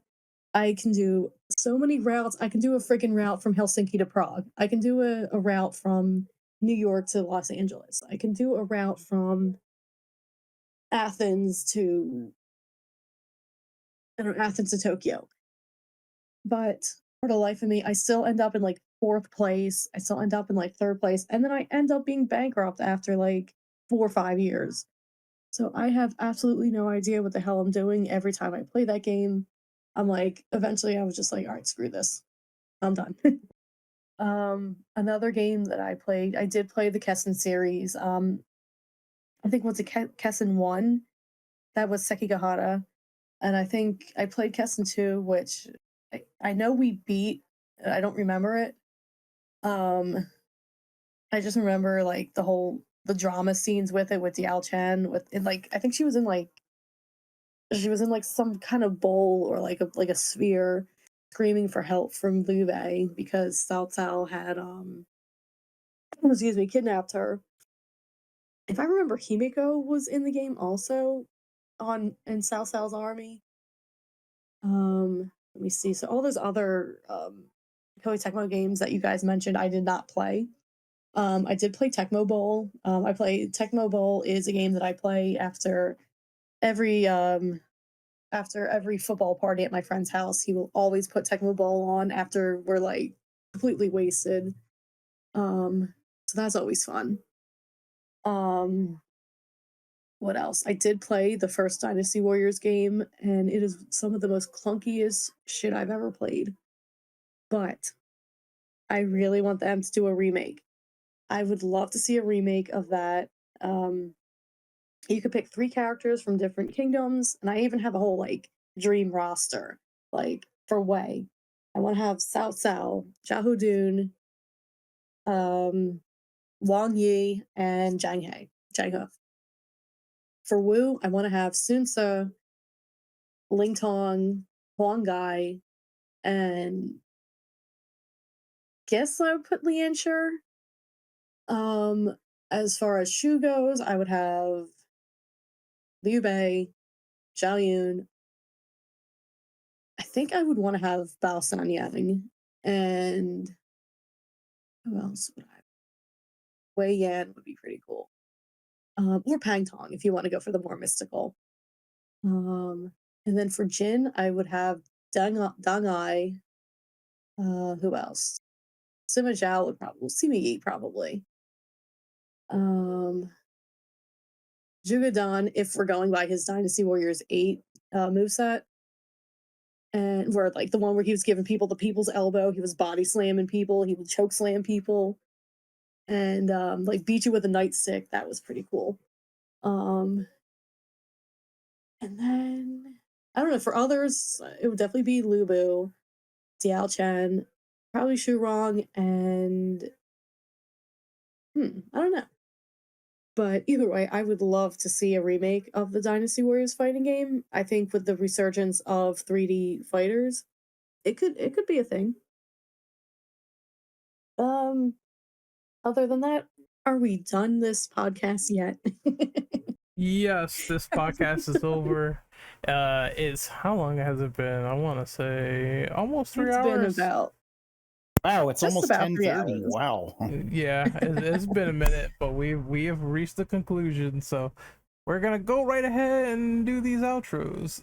So Nikki, where can we find you on social media? you can find me at Twitter at Nikki SYL Lady or SYLADY. You can also find me on Twitch, Strapping Young Lady. You can also find me on YouTube, Strapping Young Lady Gaming. I am also on TikTok as Strapping Young Lady. I'm using the same name for everything because it's just that much easier.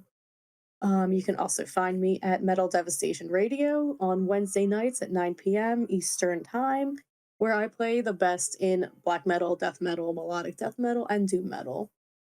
You can also find me screaming like an absolute maniac down Broad Street on Sunday night. It should the Eagles win the Super Bowl.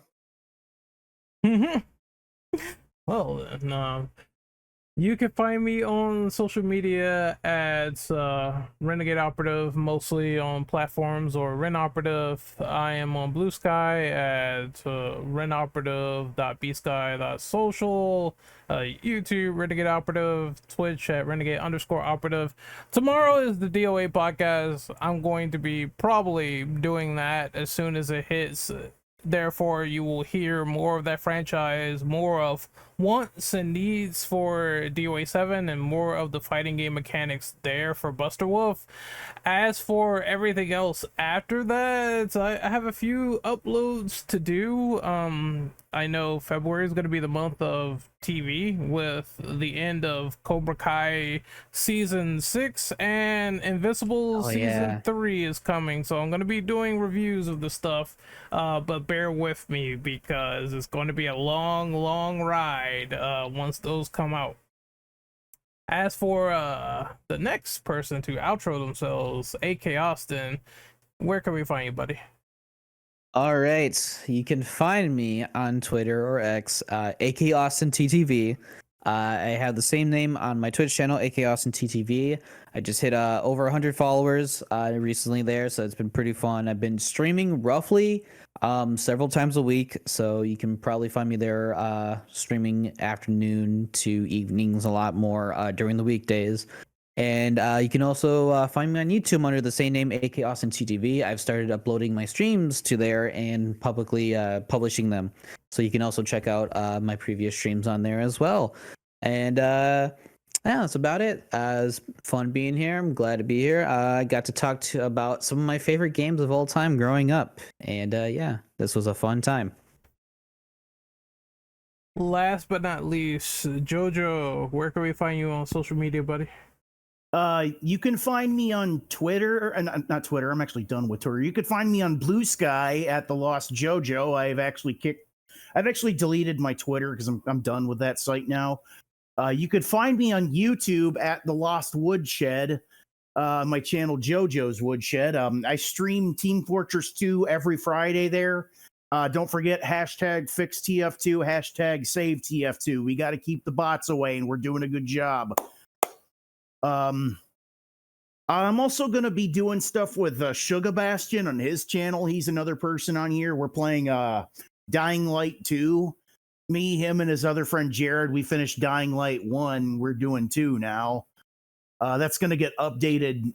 He uploads a video every week about that, so there's going to be a lot of content there.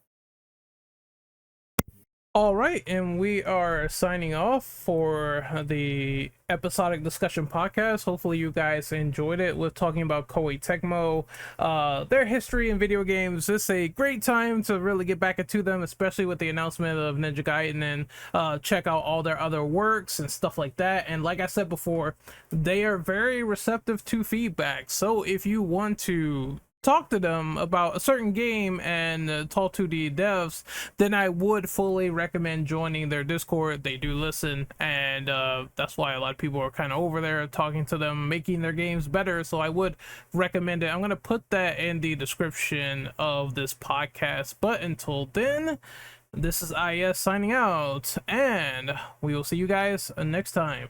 Later. Good night. Thank you. Bye bye. Do not pursue Peace Lubu. Do not pursue Lubu.